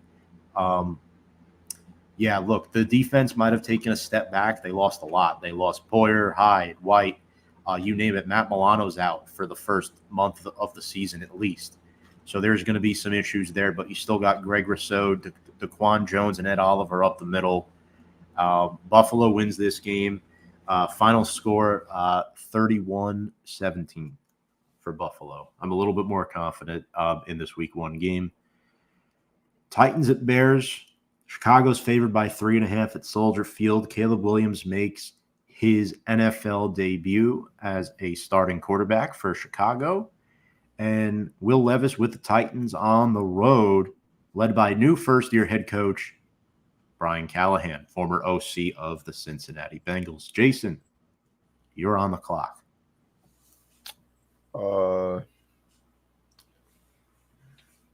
This is going to be a close one for me. I'm going to start with the defenses. Titans brought in L'Jarius Sneed. Feel like they got Jeffrey Simons on the edge. That's amazing. It's going to be close for me. I really feel like the winner of this game is going to come down to which team runs the ball better. Because I feel like both quarterbacks still got some questions to answer. Obviously, Caleb Williams is a rookie. Will Levis, second year. He did show some signs of hope last year, and like his last when he got the start, he had like that first game where he connected with D-Hop twice. That was good. I still think both quarterbacks got some questions to answer, so that's why I'm not gonna say it comes down to them. I think it comes down to which backfield is gonna have the better game. You got Tajay Spears, Tony Pollard. I feel like that's a good backfield. On Chicago's end, you got DeAndre Swift, Khalil Herbert. And from what I heard, DeAndre Swift isn't the solidified number 1. Him and Khalil Herbert are going to split snaps. So that's going to be interesting to see. I think Chicago has the more dynamic offense, though, which for me is going to give them the edge in this one. Give me Chicago. I go Chicago 24-20. All right, Noah. Do you agree, or are you going the other way? I think this is a pure coin flip game. I mean, I kind of already talked about the Titans earlier. I think both these teams are going to be much improved this season. Caleb Williams, I'm not the biggest fan of him, but I do think he has talent, and he does have weapons. DeAndre Swift and Khalil Herbert, like Jason mentioned, you bring in Keenan Allen. You already had DJ Moore, who's an animal. And then you draft Tom Scavetta's favorite wide receiver of the class, who he wanted the Giants to take, and they did not. Good old Rome Odunze. I think he's going to be very good. Defensively, though, I will say Kevin Byard and Jaquan Brisker, they're two expect to be their starting safeties, are both questionable for this game. So if they're not 100%, that could be something for the Titans to take advantage of. But I'm probably going to pick Chicago. I think it'd be really close. I would not be surprised at all if Tennessee won. But I'll pick Chicago to win it 24-23. All right. Well, third game in a row, we're 3 for 3. I'm going Chicago 21-20. I don't love Tennessee in this game only because they're on the road. I think right now Chicago has the advantage at home. Caleb has an average game, but they control the clock. That defense is elite, man. That defense is really, really good. If they don't win 8-9 games this year, it'll be a huge disappointment. They have to win at least that, I think, for Eberflus to keep his job. You need to see steady progress year by year. They sucked in 22. 23 last year was This year, they have to get around 500. And then the year after that, they have to take the leap towards the postseason. All right. Patriots at Bengals. This is the largest spread of the week. The Patriots are the biggest underdogs. Starting quarterback Jacoby Brissett is the placeholder for now, with Drake May sitting behind him, waiting his name to be called in the wings. Joe Burrow is healthy and back for the Cincinnati Bengals.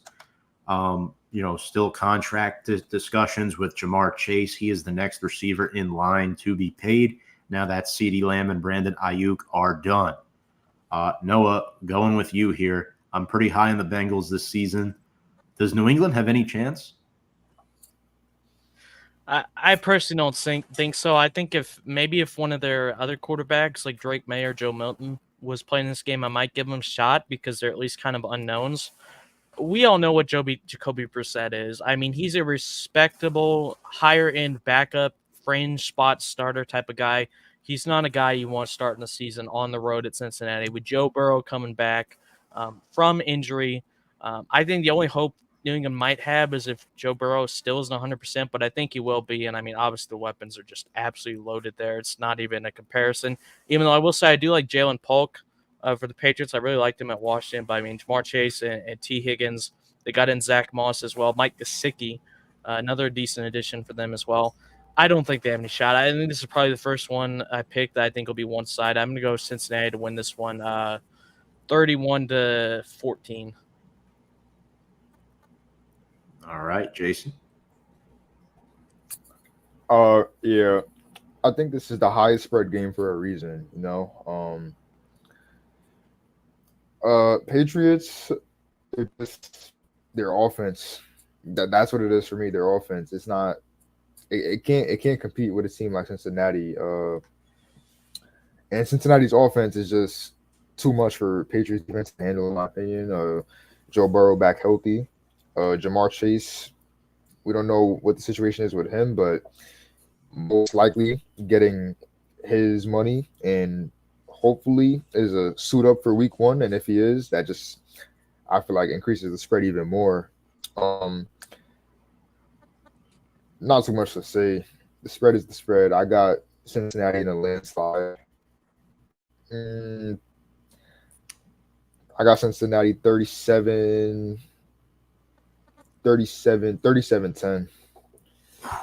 Okay.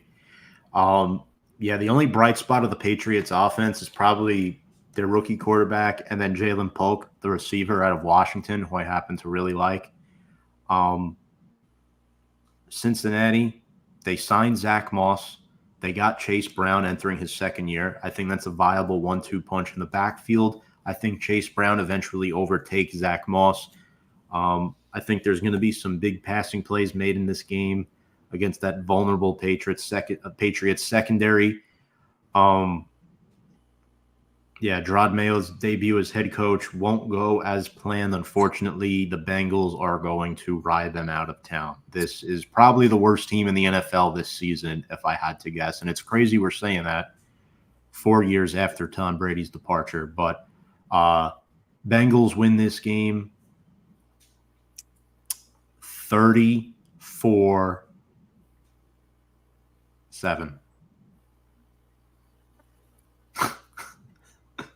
Sorry, guys. Next up, Texans at Colts. Interdivisional matchup. Texans are favored by 3. Two teams projected to make a run at postseason play this season. Noah. I think it's an upset alert. I think you could definitely pick the Colts, but I'm not going to. I'm going with the Texans this one. Quarterback advantage, I think, goes to the Texans. I think AR did look good last year before he got hurt, especially running the football. But, I mean, I think just pure passing-wise, and obviously he has way more experience as being hurt. I give the edge to C.J. Stroud there. I think the Texans have a filthy receiver trio. They brought in Stephon Diggs to go with Nico Collins and my boy Nathaniel Tank Dell. I think that's a great trio there. They also brought in Joe Mixon, and they still have Dameon Pierce. So I think that's a decent 1-2 combination as well. And, of course, Tom, I got to do it to you. Defensively, they brought in my boy from Georgia, Kamari Lassiter, which I think is an underrated pickup for them as well. I do think it'll – I do think it would – excuse me, my God. I think it'll be close. Jonathan Taylor, he needs to get back to his old ways instead of, kind of struggling. And I do like they also brought in, funny enough, Indianapolis, another former Georgia Bulldog, my boy A.D. Mitchell. But give me the Texans in this one, 24-21. It'll be close, but I'll give the Texans the edge. Okay, so the Colts, and I just found this out. The Colts are 0-9-1 in week 1 over the last 10 years. Oh my God. Jason, do the Colts have any chance of overcoming that feat this week? I just threw that stat at. Yeah, I hope that didn't change any opinions if you were going them. So, you know what? That stat is actually going to make me choose the Colts. I think this is the year they break that streak. For me, really what it is. Now, like, these are really two great teams, so it's hard for me to make a decision, like, so easily, but I think they both have a great coaching staff, great young offenses, good explosive defenses on both sides. It's really a toss-up for me. I think what it comes down to is the quarterback play, and which I think Anthony Richardson is gonna outclass CJ Stroud just for week one. Just for week one. I think he's gonna have a statement game, didn't get to showcase his talents all of last year. Yeah, so I'm gonna take the Colts. I'm gonna take the Colts 28-24. All right. I'm going Texans to split the tie here because of not just that stat, but I just think that Anthony Richardson coming off the injury week 1 might be a little too much to overcome, but I think they're going to have a good season. I think they're going to keep it close. Yeah, I think a lot of points are going to be scored. Give me 31-28 Texans. Despite the good defenses too, you have to consider, two quarterbacks. One has solidified himself as one of the top QBs in the NFL after just one season. And then the other is a potential star in the making or a potential bust. We still don't know. He looked good last season when he was healthy before the injury. So I'd say, he's in that average range right now. That's probably where you have to put him. But yeah, I think the Texans win and cover that spread. 3-point win, 3-point spread. All right. Quickly here, Jaguars at Dolphins. Dolphins favored by 3.5. Do Trevor Lawrence and the Jags pull off the upset as North Florida takes on South Florida? Jason, you're up. I don't see it for the Jaguars, man. I'm really trying to, but I just can't. Well, number one, he's just get the elephant out in the room. No one is guarding Tyreek Hill at all. So he's gonna have a day, regardless of what team he plays against. So that's already, you gotta consider like 1 to 2 touchdowns given. Quarterback play. I do like Lawrence over Tua. I feel like he's a better decision maker. But who Lawrence has? Christian Kirk. Who's that other receiver? Gabe Davis. He did that. Gabe Davis. I do. It's just the speed in Miami. Like Raheem Mostert season last year had what, 20 touchdowns? Mm-hmm. Devon Chain 18. Devon Chain, great rookie year. Obviously he had that one game against the Broncos where they dropped 70 on him or 60 something, and then everybody went crazy from there. I just don't think the Jaguars can contain that speed. You know what I'm saying? Tyreek Hill, Jalen Waddle. Not to say Beckham's really a factor, but they did add him. Jalen Ramsey is actually healthy for the whole season now, so that's going to be something to look at. Yeah, I got the Dolphins in this one. Give me the Dolphins. Give me the Dolphins 23-17. Noah, who do you got?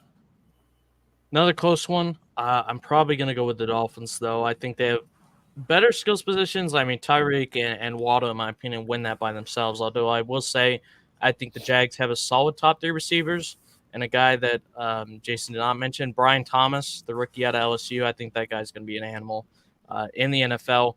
But we need to see if Trevor Lawrence can bounce back. Tua, I don't think he's amazing, but I don't think he's bad either. I think he's, one of those slightly above average quarterbacks that can look elite on one day and look terrible the other day. But I think he'll have a good game to start the year. And the Dolphins they basically have 4 running backs. They could play any of Mostert, A-Chain, Jalen Wright, who I really liked at Tennessee.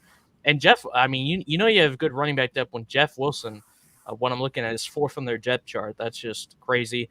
They got Johnny Smith at tight end, who Arthur Smith played as the number 1 tight end most of the year last year in Atlanta. He's pretty solid. And for the Jags, I think it'll be close, but I think the Miami just has a little bit more offensive firepower. So I'm going to pick the Dolphins to win this one, 27-20. All right. You guys know I'm more of a North Florida guy than a South. However, that does not mean that I'm going with the Jaguars here. 2022 Jags made the playoffs after starting 2-6. I think they get off to a slow start this season and improve as the season progresses. Last year, they started 8-3 and finished 9-8. That did not do them service. They missed the postseason the last week of the season. So, to be honest with you guys, I think Miami's in better position here. I really like them a lot. I think this is a 2 or 3 point game. Let's go final score. Ooh, I don't want to do this to them. 27-26, Miami wins. But yeah. Do we all agree that the Panthers are losing here and we could just declare the Saints victorious? Or, Noah, is there a possibility somehow, some way they pull this one off? I think there is a possibility because the Panthers usually play the Saints tough. However, just because it's in the Dome, I'm probably going to pick the Saints. If it was at Bank of America, I'd probably pick the Panthers to get the upset. But that home field advantage for the Saints is nuts, even though I don't think either team is great. Derek Carr is obviously way more established than Bryce Young. Bryce Young needs to show he can take that next step as that franchise number 1 pick QB. Alvin Kamara is elite. Chris Olave is really, really good. Jawan Johnson is a really solid tight end. I think their defense is respectable. I think Panthers defense will be better. They made some nice additions to it, but offensively, I think Deontay Johnson was a solid addition. I'm not sure about the running backs, so Chuba Hubbard and Miles Sanders, I'm not completely sold on any of those guys as a starting running back. I think the Saints are just a little bit more talented, and they're at home, which I think is a big advantage for them. So I'll go the Saints. I think it'll actually probably be a more defensive game than people think. I'll go the Saints to win this one 24-17. Jason. I'm gonna take the Saints in this one. Little bit of bias. Alvin Kamara is one of my favorite players in the league since he came in 2017. I just think he's just one of those guys you want to have on your team. He can do it all. He's a great pass catcher. Any guy missed. Good third down back. Good goal line back. He's really the ultimate Swiss Army knife. The Panthers, I have them being the worst team in the NFC this year. Again, despite what they added, I just don't think they're there yet.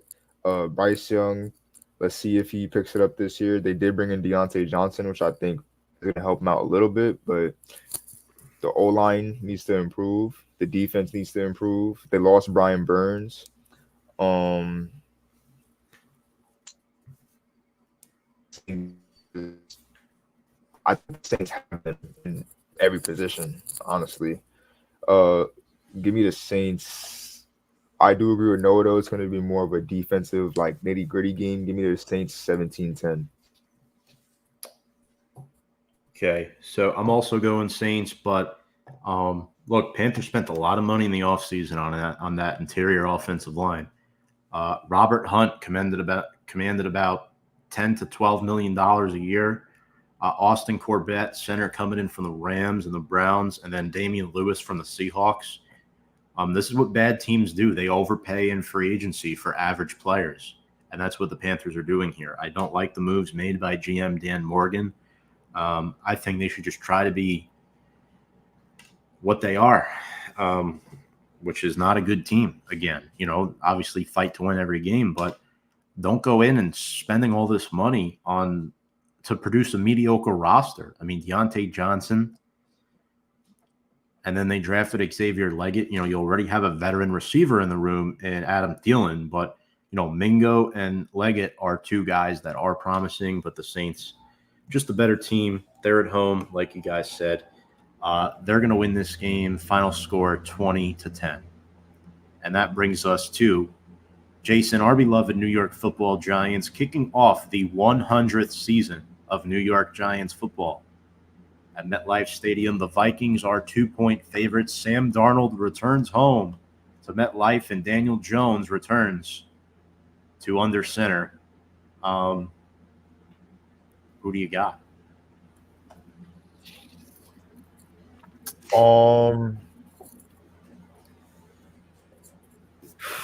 Another close one.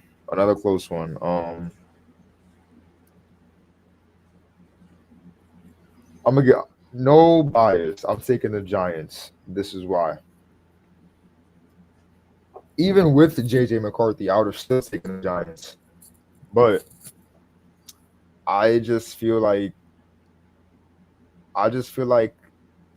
the chemistry isn't there yet with the Vikings offense. They just brought in Aaron Jones.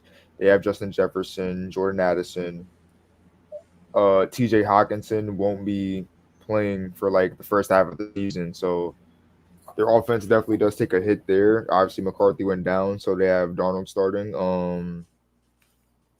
Defense isn't mediocre to subpar. Nothing to be worried about if you're a Giants fan, I would say. I think Malik Neighbors is going to be a top 10 receiving yards leader this year. I think Daniel Jones finally has his guy.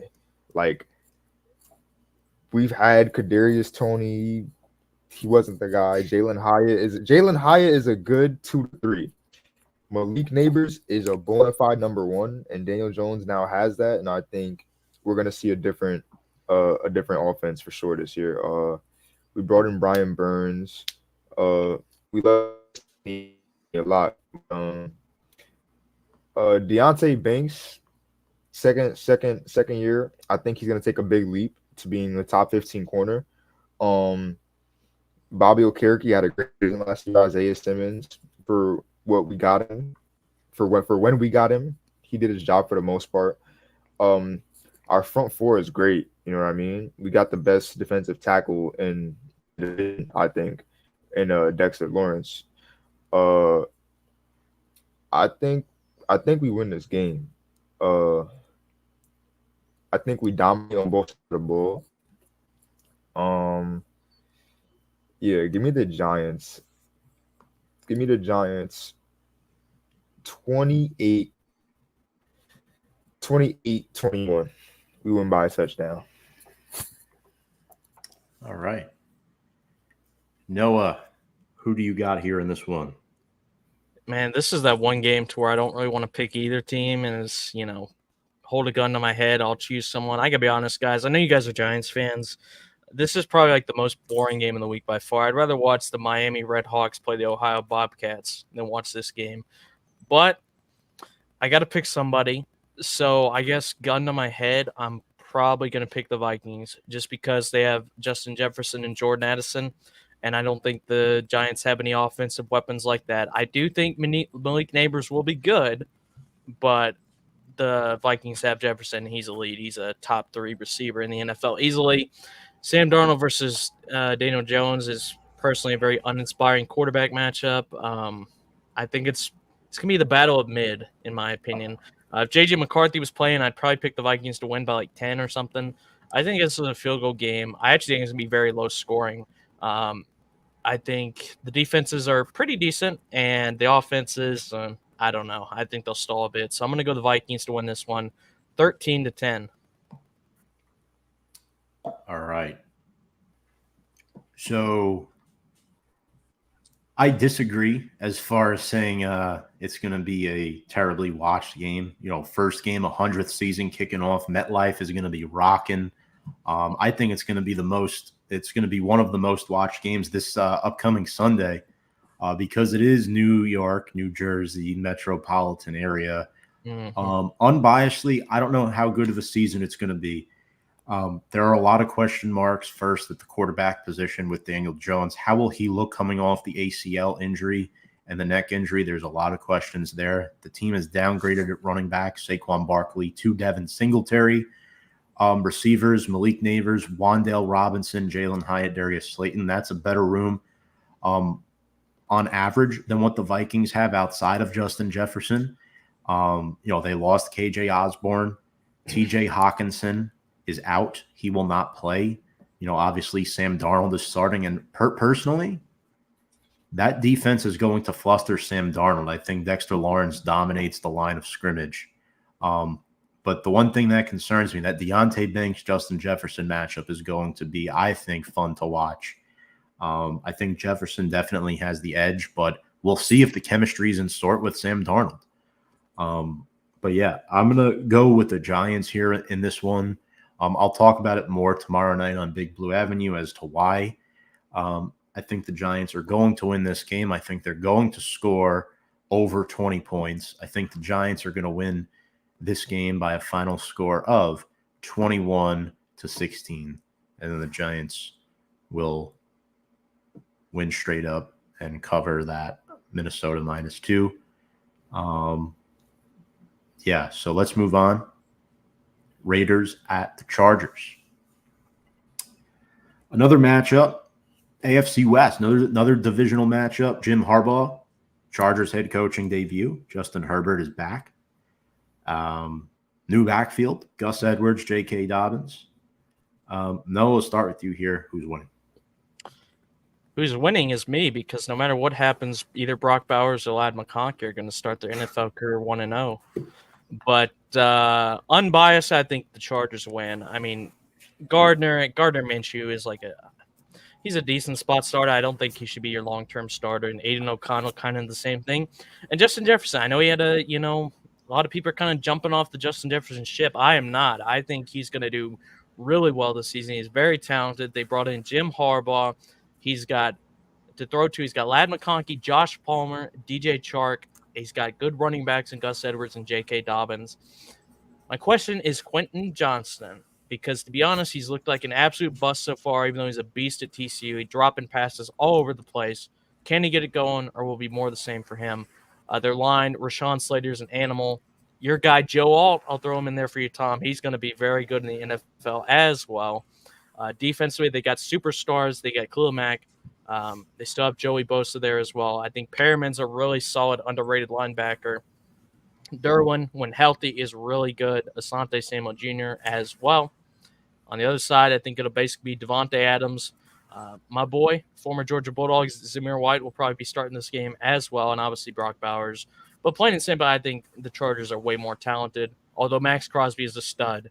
If he disrupts the game up front, I think the Raiders have an upset chance. But I think the Chargers overall have more, so I'll pick them to win this game 24-17. All right, Jason.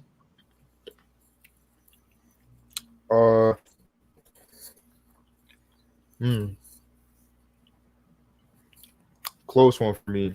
Another close one.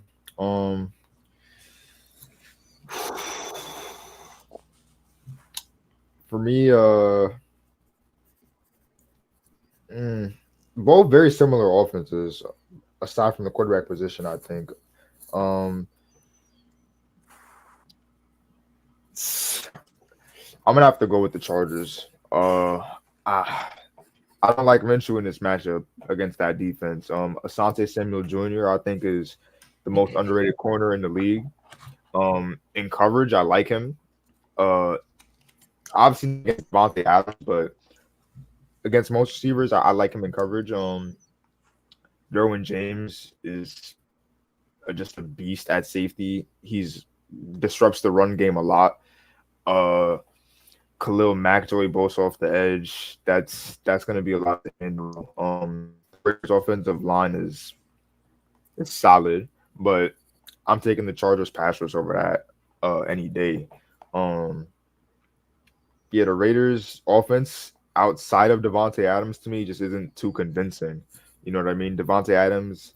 I don't know if you guys saw, but in the Netflix special receiver that came out, he does not like playing there. He's getting a beating playing there. So he has a lot of the workload because he is the standout on offense, but if they can't get the ball to him, I don't really see them staying with the Chargers in this game for too long. I give the coaching advantage to LA. So give me the Chargers.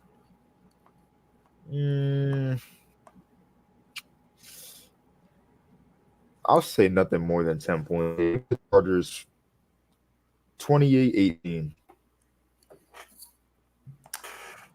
All right, let me tell you something. I never thought I'd say this, that Brock Bowers and Michael Mayer would be playing on the same team at the same position. We're going to see a lot of 12 personnel from the Raiders this season. Hot take, Bowers scores more touchdowns than Adams. Thanks for reminding me, Tom. I forgot to say the Raiders had the best tight end in college football the last 3 years, and they also have Michael Mayer. The second best tight end in college football the last 2 years. Yes. Before last year. But, yes. So I like the Chargers in this one. Running the football is going to be the identity of this team with Jim Harbaugh, despite having Justin Herbert, who is an awesome talent. I do think Ladd McConkey steps in and emerges as the number one receiver for LA. Quentin Johnston has not shown it just yet. Josh Palmer is a serviceable veteran who gets that chance to take the next step. I think what McConkey showed Noah in that game in Jacksonville against Florida was great, and I think he's developing real nicely. I like the Chargers in this one to cover that 3-point spread. Final score 26-17. Seahawks Broncos. Rookie quarterback Bo Nix, one of 3 rookies to start week 1. Whoever thought we'd say Bo Nix was one of 3 rookie quarterbacks to start week 1 when there were 5 quarterbacks clearly better than him in this year's draft, in my opinion. Seahawks favored by 6. This is a hostile environment going to the home of the 12th man in Seattle. They're favored by 6, and I think for good reason, Jason. Give me the Seahawks in this one. The only thing that really made this a conversation for me was Denver's defense. I feel like their defense will just be able to keep them in the game. Bo Nix wasn't bad in the preseason. But again, that is just the preseason. I do want to see him more. I didn't really watch him too much because he wasn't really like on my radar. I was really looking at the guys like Drake May, Jaden Daniels, guys along those lines. But I'm gonna take the Seahawks in this one. Still got DK, JSN, Tyler Lockett. That's a good receiving core to play against. Still got Kenneth Walker in that backfield with Charbonnet, Geno Smith at quarterback. Defense. They still got Reek Woolen. Pretty sure they lost Jamal Adams. Did they lose Jamal Adams? They did, right? Yeah, he's on the Titans. They did. They did lose Jamal Adams. Lost Bobby Wagner. Some holes to fill in that defense for sure, but I think it's good enough so they can get past Denver. Javonte Williams. I actually have him in fantasy, so I'm hoping the Denver runs the ball a lot. I'm not really intimidated by that Denver receiving core. They lost Jerry Jeudy, so I'm looking at Seattle 27-17. All right, Noah, on the clock. Tom, we've got a very interesting matchup to keep an eye on here.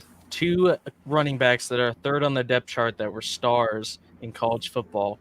Running back Audric Estime from the Notre Dame Fighting Irish, and running back Kenny McIntosh from the University of Georgia. Those will be two names to not keep an eye on, but maybe at some point in the season you will. As for the rest of the roster, look, I don't want to be mean because I don't like talking down on rookies before they even play a snap. I did not like Bo Nix in college. I think to say he was mid at Auburn was generous.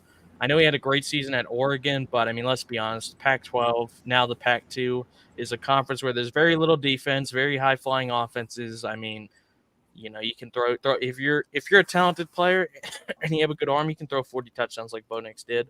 But I'm personally not sold on him as an NFL prospect. I think the other side, Geno Smith has done serviceably well. I don't think he's amazing, but he's done fine the past 2 years for the Seahawks. And I think they have more offensively with Metcalf, Lockett, and JSN. Now, I will say Lockett and Fan are both questionable for this game, so that could be something to keep an eye on. But yeah, if they're at least even 75% healthy, I think they have more offensively. Defensively, I think Devon Witherspoon coming in the second year, I thought he was an absolute animal at Illinois. As a reason he was picked number 5. Leonard Williams, if he can stay healthy this year, that'll be big for the Seahawks because when he's healthy, he's a really good pass rusher.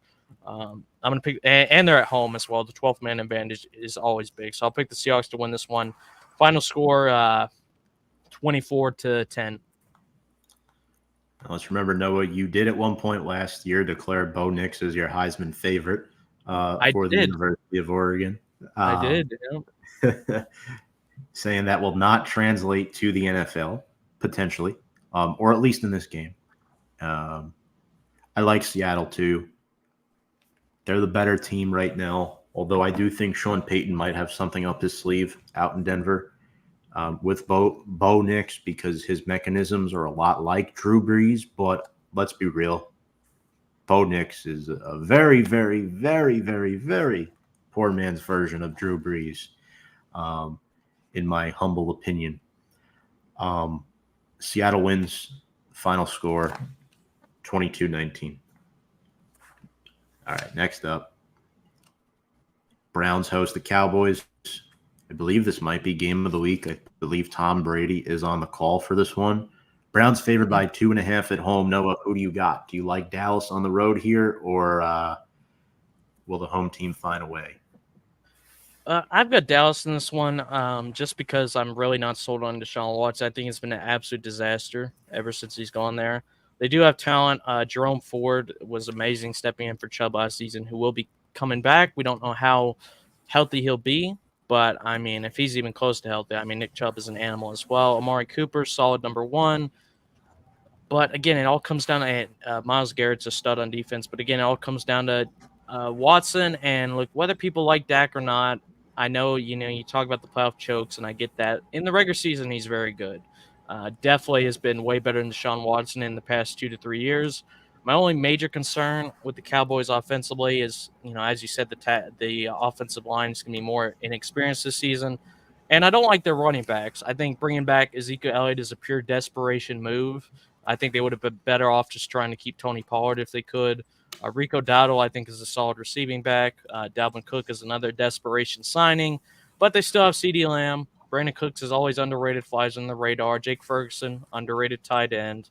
Defensively, you got DeMarcus Lawrence. You got Michael Parsons, who's a superstar. Malik Hooker, Trayvon Diggs, Jordan Lewis. I'll pick the Cowboys to win this game. Final score, 24-21. All right. Like it. Jason, what do you got?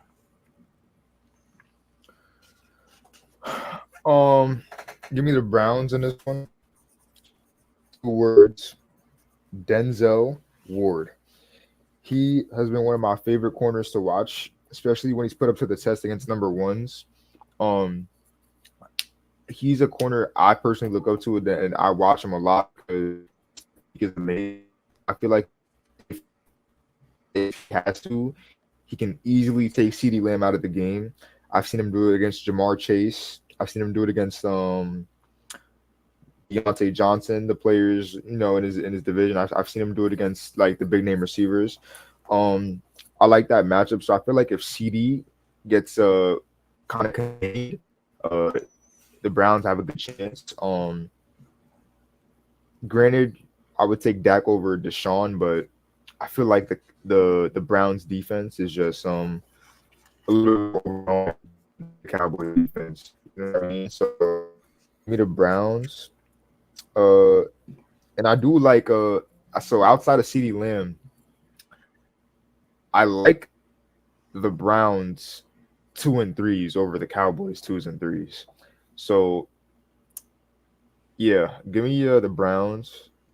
Again, Jerome Ford had a great season for Nick Chubb last year. Njoku, very underrated tight end. Feel like if he wasn't top 5 last year, he definitely had potential to be top 5 this year. Browns one of the top 5 O lines in the NFL, so I definitely want to take the Browns here. 27-20.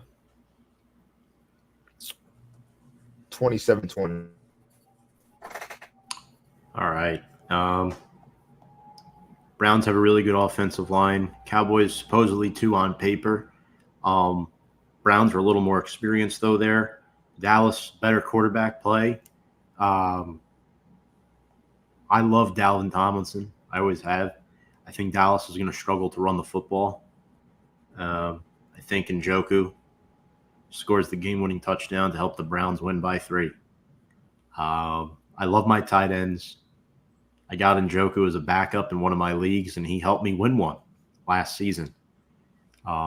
Huge threat.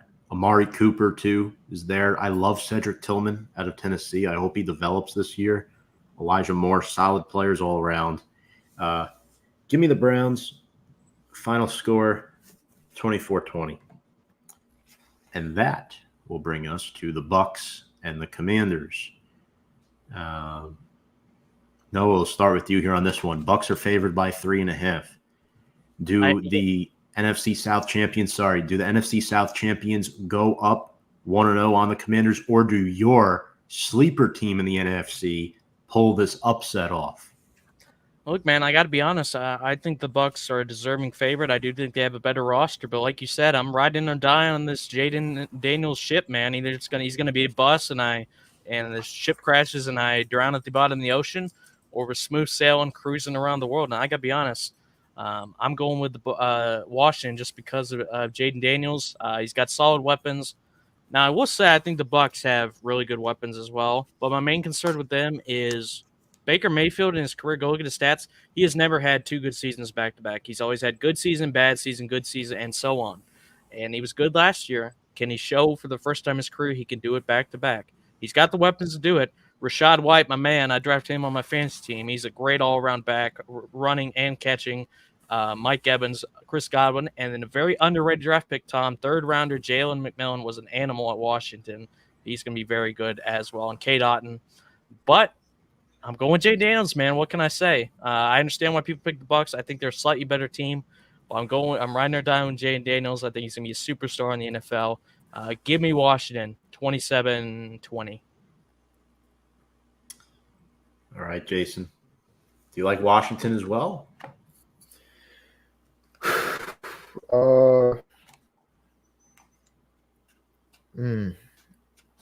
Close one for me, but not really.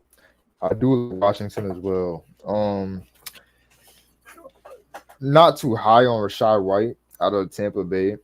I know he's a great player, but just didn't. I personally don't like his play style. I feel like he could do more behind that Bucks offensive line, but he's still a good player. Mike Evans is going to be Mike Evans. Chris Godwin out the slot. He's going to make some plays.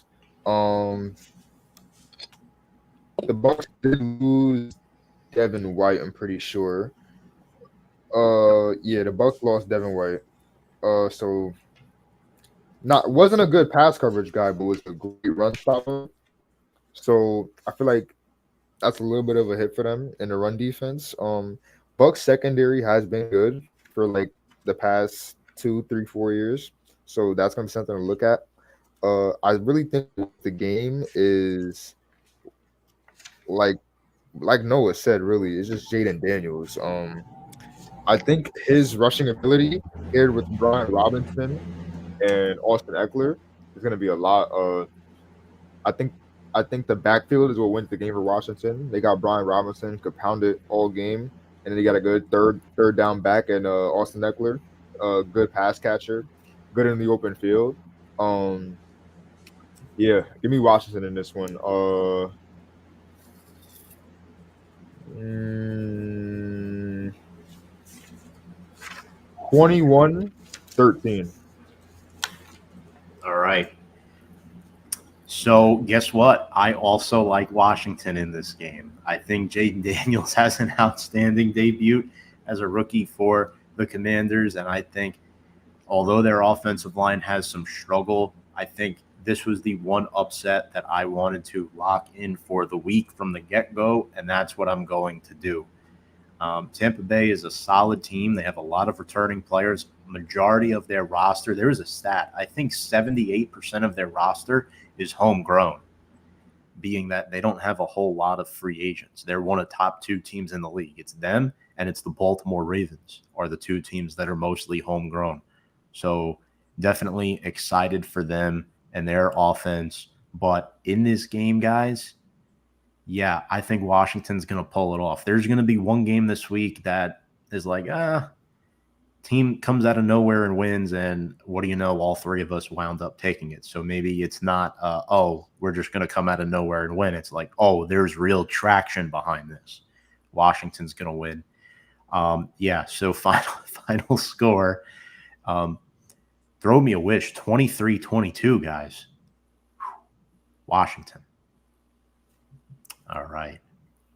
Finally, Sunday Night Football, last two games of the evening. Folks, this will be the only week we're doing all 16 games, just to be clear. We're going to be reverting to some shots and chasers next week, but it's week one. Super show tonight. Rams at Lions. Lions are favored by 3.5. Rematch of last year's playoff game. It's Matthew Stafford against Jared Goff in the opposite uniforms. Now they're normal uniforms once again. Noah, as the UGA fan, I'm going to turn to you here first for Matthew Stafford, still going strong in the NFL since 2009. Can he pull off this upset on Sunday Night Football? He can, but I don't think he will. And there's a few reasons why now. Obviously, there's a lot of storylines about this. Matthew Stafford playing his old team. Jared Goff playing his old team. That big trade is, still rearing his head a few years later. But I'm going with the Lions for a few reasons. Number one, the Rams starting left tackle from last season, Alec Jackson, is suspended for this game. He's going to be out. And left guard Jonah Jackson and Rob Havenstein are both questionable as well. I think Stafford and Goff will both have good games. I think Kyron Williams, Cooper Kupp, and obviously Puka Nacua, very good offensive weapons. But on the other side, Jahmyr Gibbs was quoted today as saying he feels, quote, 98 to 100% healthy and that he's ready to play in this game. So that could be a big factor. Even if he's not, David Montgomery is no scrub as well stepping in. Amon-Ra is an animal. Jameson Williams, he's going to hit his stride at some point. He's very explosive in college at Bama. Sam Laporta is a top 3 tight end in the NFL based off last season. And very experienced offensive line. Decker, Glasgow, and Ragnow have both all been there since at least 2018. They're bringing Kevin Zeitler, who is still 34, but he's always been rock solid, and Penei Sewell as well. So I think the Lions have a slightly better roster. I think they're both very good teams. But guys like Aiden Hutchinson, Marcus Davenport, Jack Campbell on the defensive side, look for them to make a difference as well. Rams are really solid. I think they'll make the playoffs, but I'll pick the Lions to win this one at home as well. Sunday Night Football at Ford Field, 27-24. Wow. Like it. Jason, do you agree, or are you going the other way? I agree, for one reason being that the Rams lost their franchise player and Aaron Donald. He retired. And I think that was the centerpiece of that defense. The Rams offense is very convincing, but the defense, I got to see something with that Rams defense. I like the Lions, and almost every way. Uh, that O line, remarkable. Brian Branch on the defense had a great rookie year. I feel like he's gonna take that leap. Um, Alex Anzalone, I think he had a really underrated season last year. He was making a lot of plays from what I've seen. Jameer Gibbs, great rookie year. I think he's gonna be even better this year. Amon Ra, like we said, top 5 receiver in the league right now, I think. Uh, Sam Laporta, top 5 tight end in the league. The Lions just have too much to throw at the Rams, which I don't think they'll be able to contain. So with that being said, I'm going to take the Lions 27, Rams 19. Yeah, this is a game I really want to pick the Rams, but the Lions have too much firepower on both sides of the ball. Offensively, they're stacked up front, good running backs in Montgomery and Gibbs. Defensively, they're stacked too. It's going to be too much for the Rams to handle, although I do love the Rams' skilled players offensively. We didn't really talk about these two in the backfield. Kyron Williams and Blake Corum, phenomenal running backs. Blake Corum is a deep sleeper this year in fantasy football, guys. With Kyron Williams' running style, he is not likely to play in every game this season. Blake Corum is phenomenal. If you don't have him, go get him. If he wasn't drafted, he probably was drafted, but in case he wasn't. Yeah, I'm going Lions here. Final score. You know what? This is going to be around the area that you guys were saying. For me, I'm going to go 26-23. Lions win. Another sweep. Love it. All right. Let's see if we're different on this one. Final game, Monday Night Football in San Francisco. The 49ers host the New York Jets. 49ers favored by 4.5 points. Glad to hear everything is okay out there in San Francisco with Ricky Pearsall. Definitely a scary scene. Shout out to him and his family and the 49ers, of course. Aaron Rodgers, will he make it through a game as a Jet? Well, we will find out on Monday Night Football. It was last year on Monday Night Football that Aaron Rodgers went out for the season. I believe on the 4th play from scrimmage or the 2nd play, I forget, but it was one of those. I think I was commuting home from work that night as the game started, and I found out on the train, can't have nice things. That's why you can't have nice things. Noah, you're up first. Who's winning this game? I've got the 49ers to win this one. I think the Jets still have a major question mark in how good Aaron Rodgers is going to be. I think it'll be a defensive contest. Both these teams have really good defensive units. Both teams do have elite running backs in Hall and McCaffrey, Garrett Wilson. I have a major question mark, though, for the Jets at wide receiver. What is Mike Williams going to do as their potential new number 2? He showed signs in L.A., and then there were other times where he looked a bit really inconsistent, dropping some passes. I think he could be a great deep threat, but I do think there are question marks around him. On the other side, luckily the 49ers solved their 2 biggest questions in Brandon Ayuk and Trent Williams, just doing Trent Williams today, actually. But they got both those guys extended, so they don't have to worry about that. Deebo Samuel as well. And then George Kittle, if he stays healthy, which he did last year, he's an elite tight end as always and great at blocking. Pure defensive slugfest, but I think the 49ers arguably have the best roster in the NFL. Definitely better than the Jets, in my opinion. So I'm going to pick them to win this game. It will be defensive, so I'm going final score, San Fran 20, the Jets 14. All right. Jason, you got the Jets defense in fantasy football. Do they live up to the hype, keep them around? Can Aaron Rodgers make enough plays? What are you thinking? Tom, this is a tough one for me. I'm not gonna lie. Both these, I always look at the defense first, and for me, it's tough because I think the 49ers defense will exploit the Jets offensive line a lot more than vice versa. But the Jets, like, once they get past that front 4, it gets even better, I think. Jermaine Johnson, CJ Mosley, they really have the weapons. And then that Jets secondary. Oh my goodness, it's just a scary sight. You know what I'm saying? I think the backfield is going to be a battle. I'm gonna give the edge to San Francisco, but I do think Brees Hall will still do his thing. Um, I don't want to be that guy that ruins the sweep, but oof, I'm gonna have to take the Jets. I think it comes down to quarterback play, and if we're talking quarterback play, I think Aaron Rodgers is the better quarterback. Uh, this is honestly probably gonna be,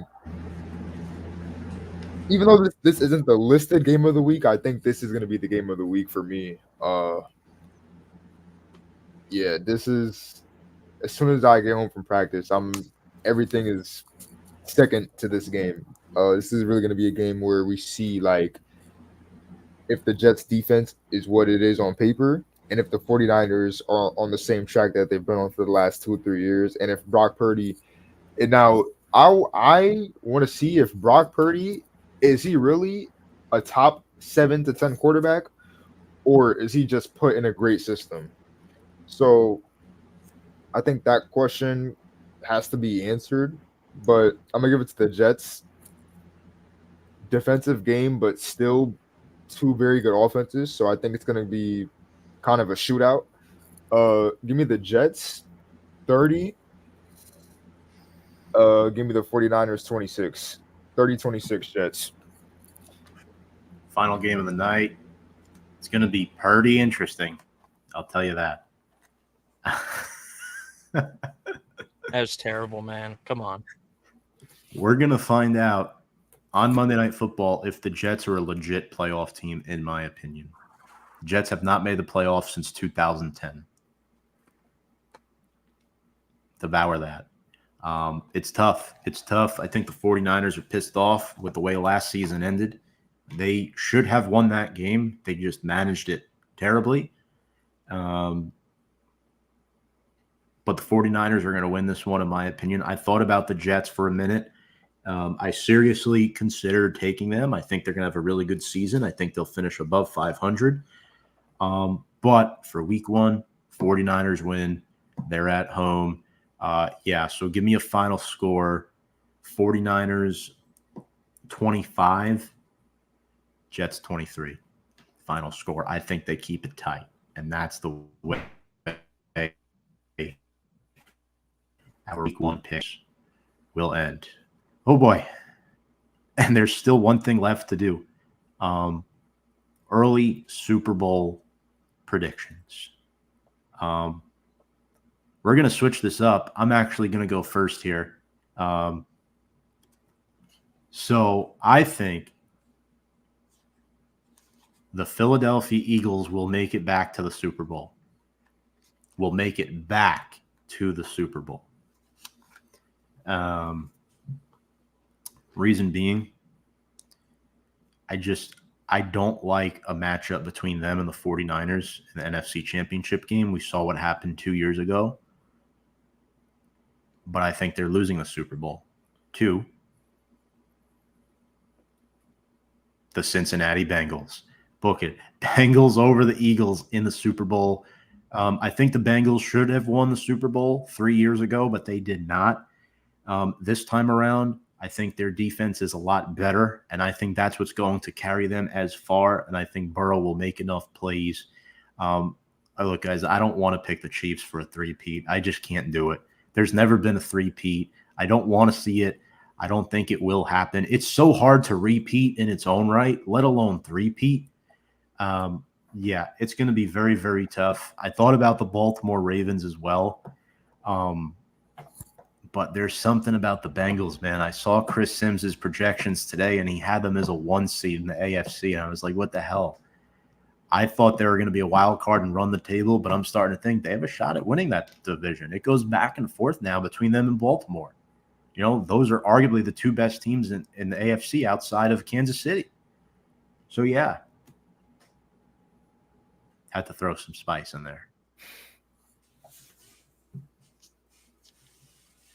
Who do you want to go? No, you go. Well, you know, Tom, there's a famous saying. I don't know if you've heard of it, but every great play needs its third act. And I think we're going to have another rematch this season, round 3, between the Kansas City Chiefs and the San Francisco 49ers. I think, in my opinion, San Fran probably is the best roster in the NFL, and Kansas City has the best quarterback in the NFL, which, those two things usually have you going pretty far. I think the Chiefs have the Bills number. I think the Bengals could make the Super Bowl, but I'm going to give a slight edge to the Chiefs there. And the Eagles, I think they did beat the 49ers that year, but that's because a big part of that was because Brock Purdy got injured. If he can stay healthy, I think they could beat the Eagles. It's not guaranteed. I think those are definitely the two clear-cut teams in the NFC. I think you have a round 3 between those two teams, and like you said, Tom, there's never been a three-peat, and I don't think you can beat a really good team like the 49ers 3 times. Like you said, I think they should have won the game last year. Kyle Shanahan, absolutely, what a surprise, absolutely mismanaged the fourth quarter and overtime. Like Jason said very earlier, didn't even understand the overtime rules completely. That was a mess up. But they're too talented not to eventually win. I think Brock Purdy is good. I don't think it's just a system. I think he has a good system and he's good. And I think he'll show that this year. The 49ers will win the Super Bowl over the Kansas City Chiefs. Wow. All right. Very, very interesting. Jason, the final act. So Well, tough.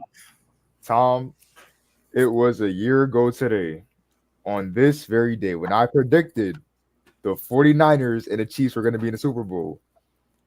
I did have the 49ers winning, which they should have won. By the grace of God, Kyle Shanahan screwed up the game for his team. I'm 1 for 1 on review and preview. I'm trying to go 2 for 2.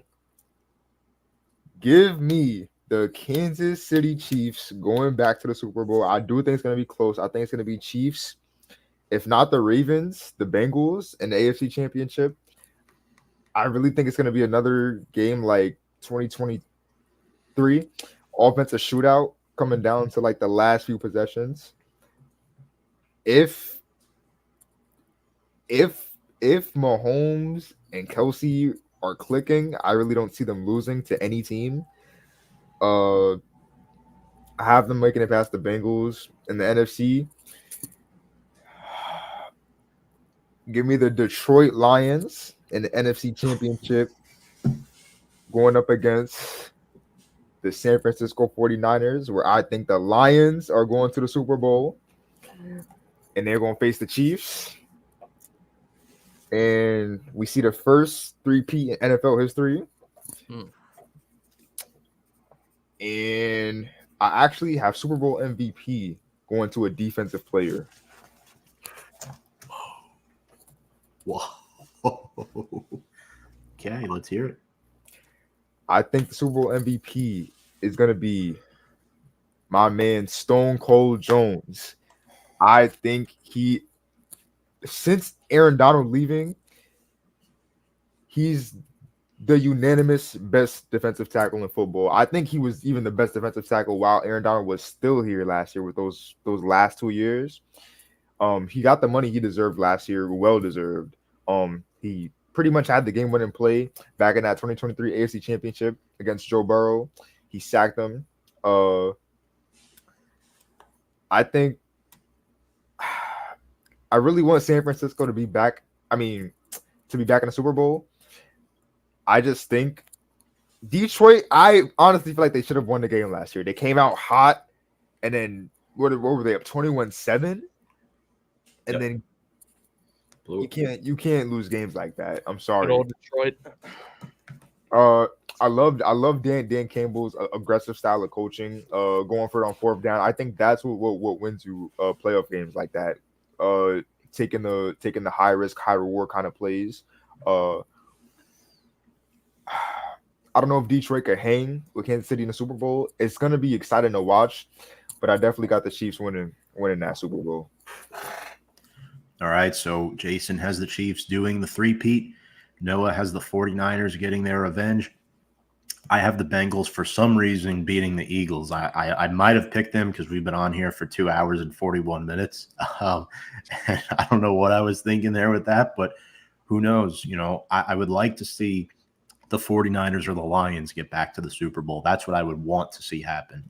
And I do think the 49ers are the best team in the NFC. For some reason, something tells me the Eagles are going to BS their way into the big game against the Cincinnati Bengals, who Joe Burrow is the only quarterback in the AFC who has proven that he can beat Patrick Mahomes in the playoffs and the Kansas City Chiefs. He's the only quarterback who's done that so far.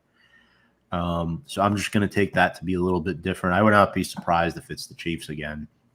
But on that note, that's going to wrap up our episode of Review and Preview.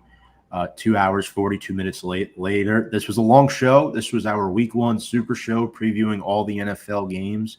But I had a lot of fun doing it, guys. I want to thank you both so much for your time and coming on with me here tonight. This has been a blast. Folks, make sure to check us out in all of our social media. Guys, any final words of wisdom, thoughts before we sign off? Malik Neighbors, top 10 receiving yards. Book it now. Like it. Brock Bowers, Hall of Fame tight end. It's going to happen. Book that as well. Not the first time you've said that, by the way. No, it's the second time. Absolutely. Folks, make sure to tune in tomorrow night to Big Blue Avenue, 8:30 p.m. on Review and Preview Sports. It'll be Sam Cardona and myself at the helm. Appreciate you all tuning in. Appreciate you all, and have a very, very good night.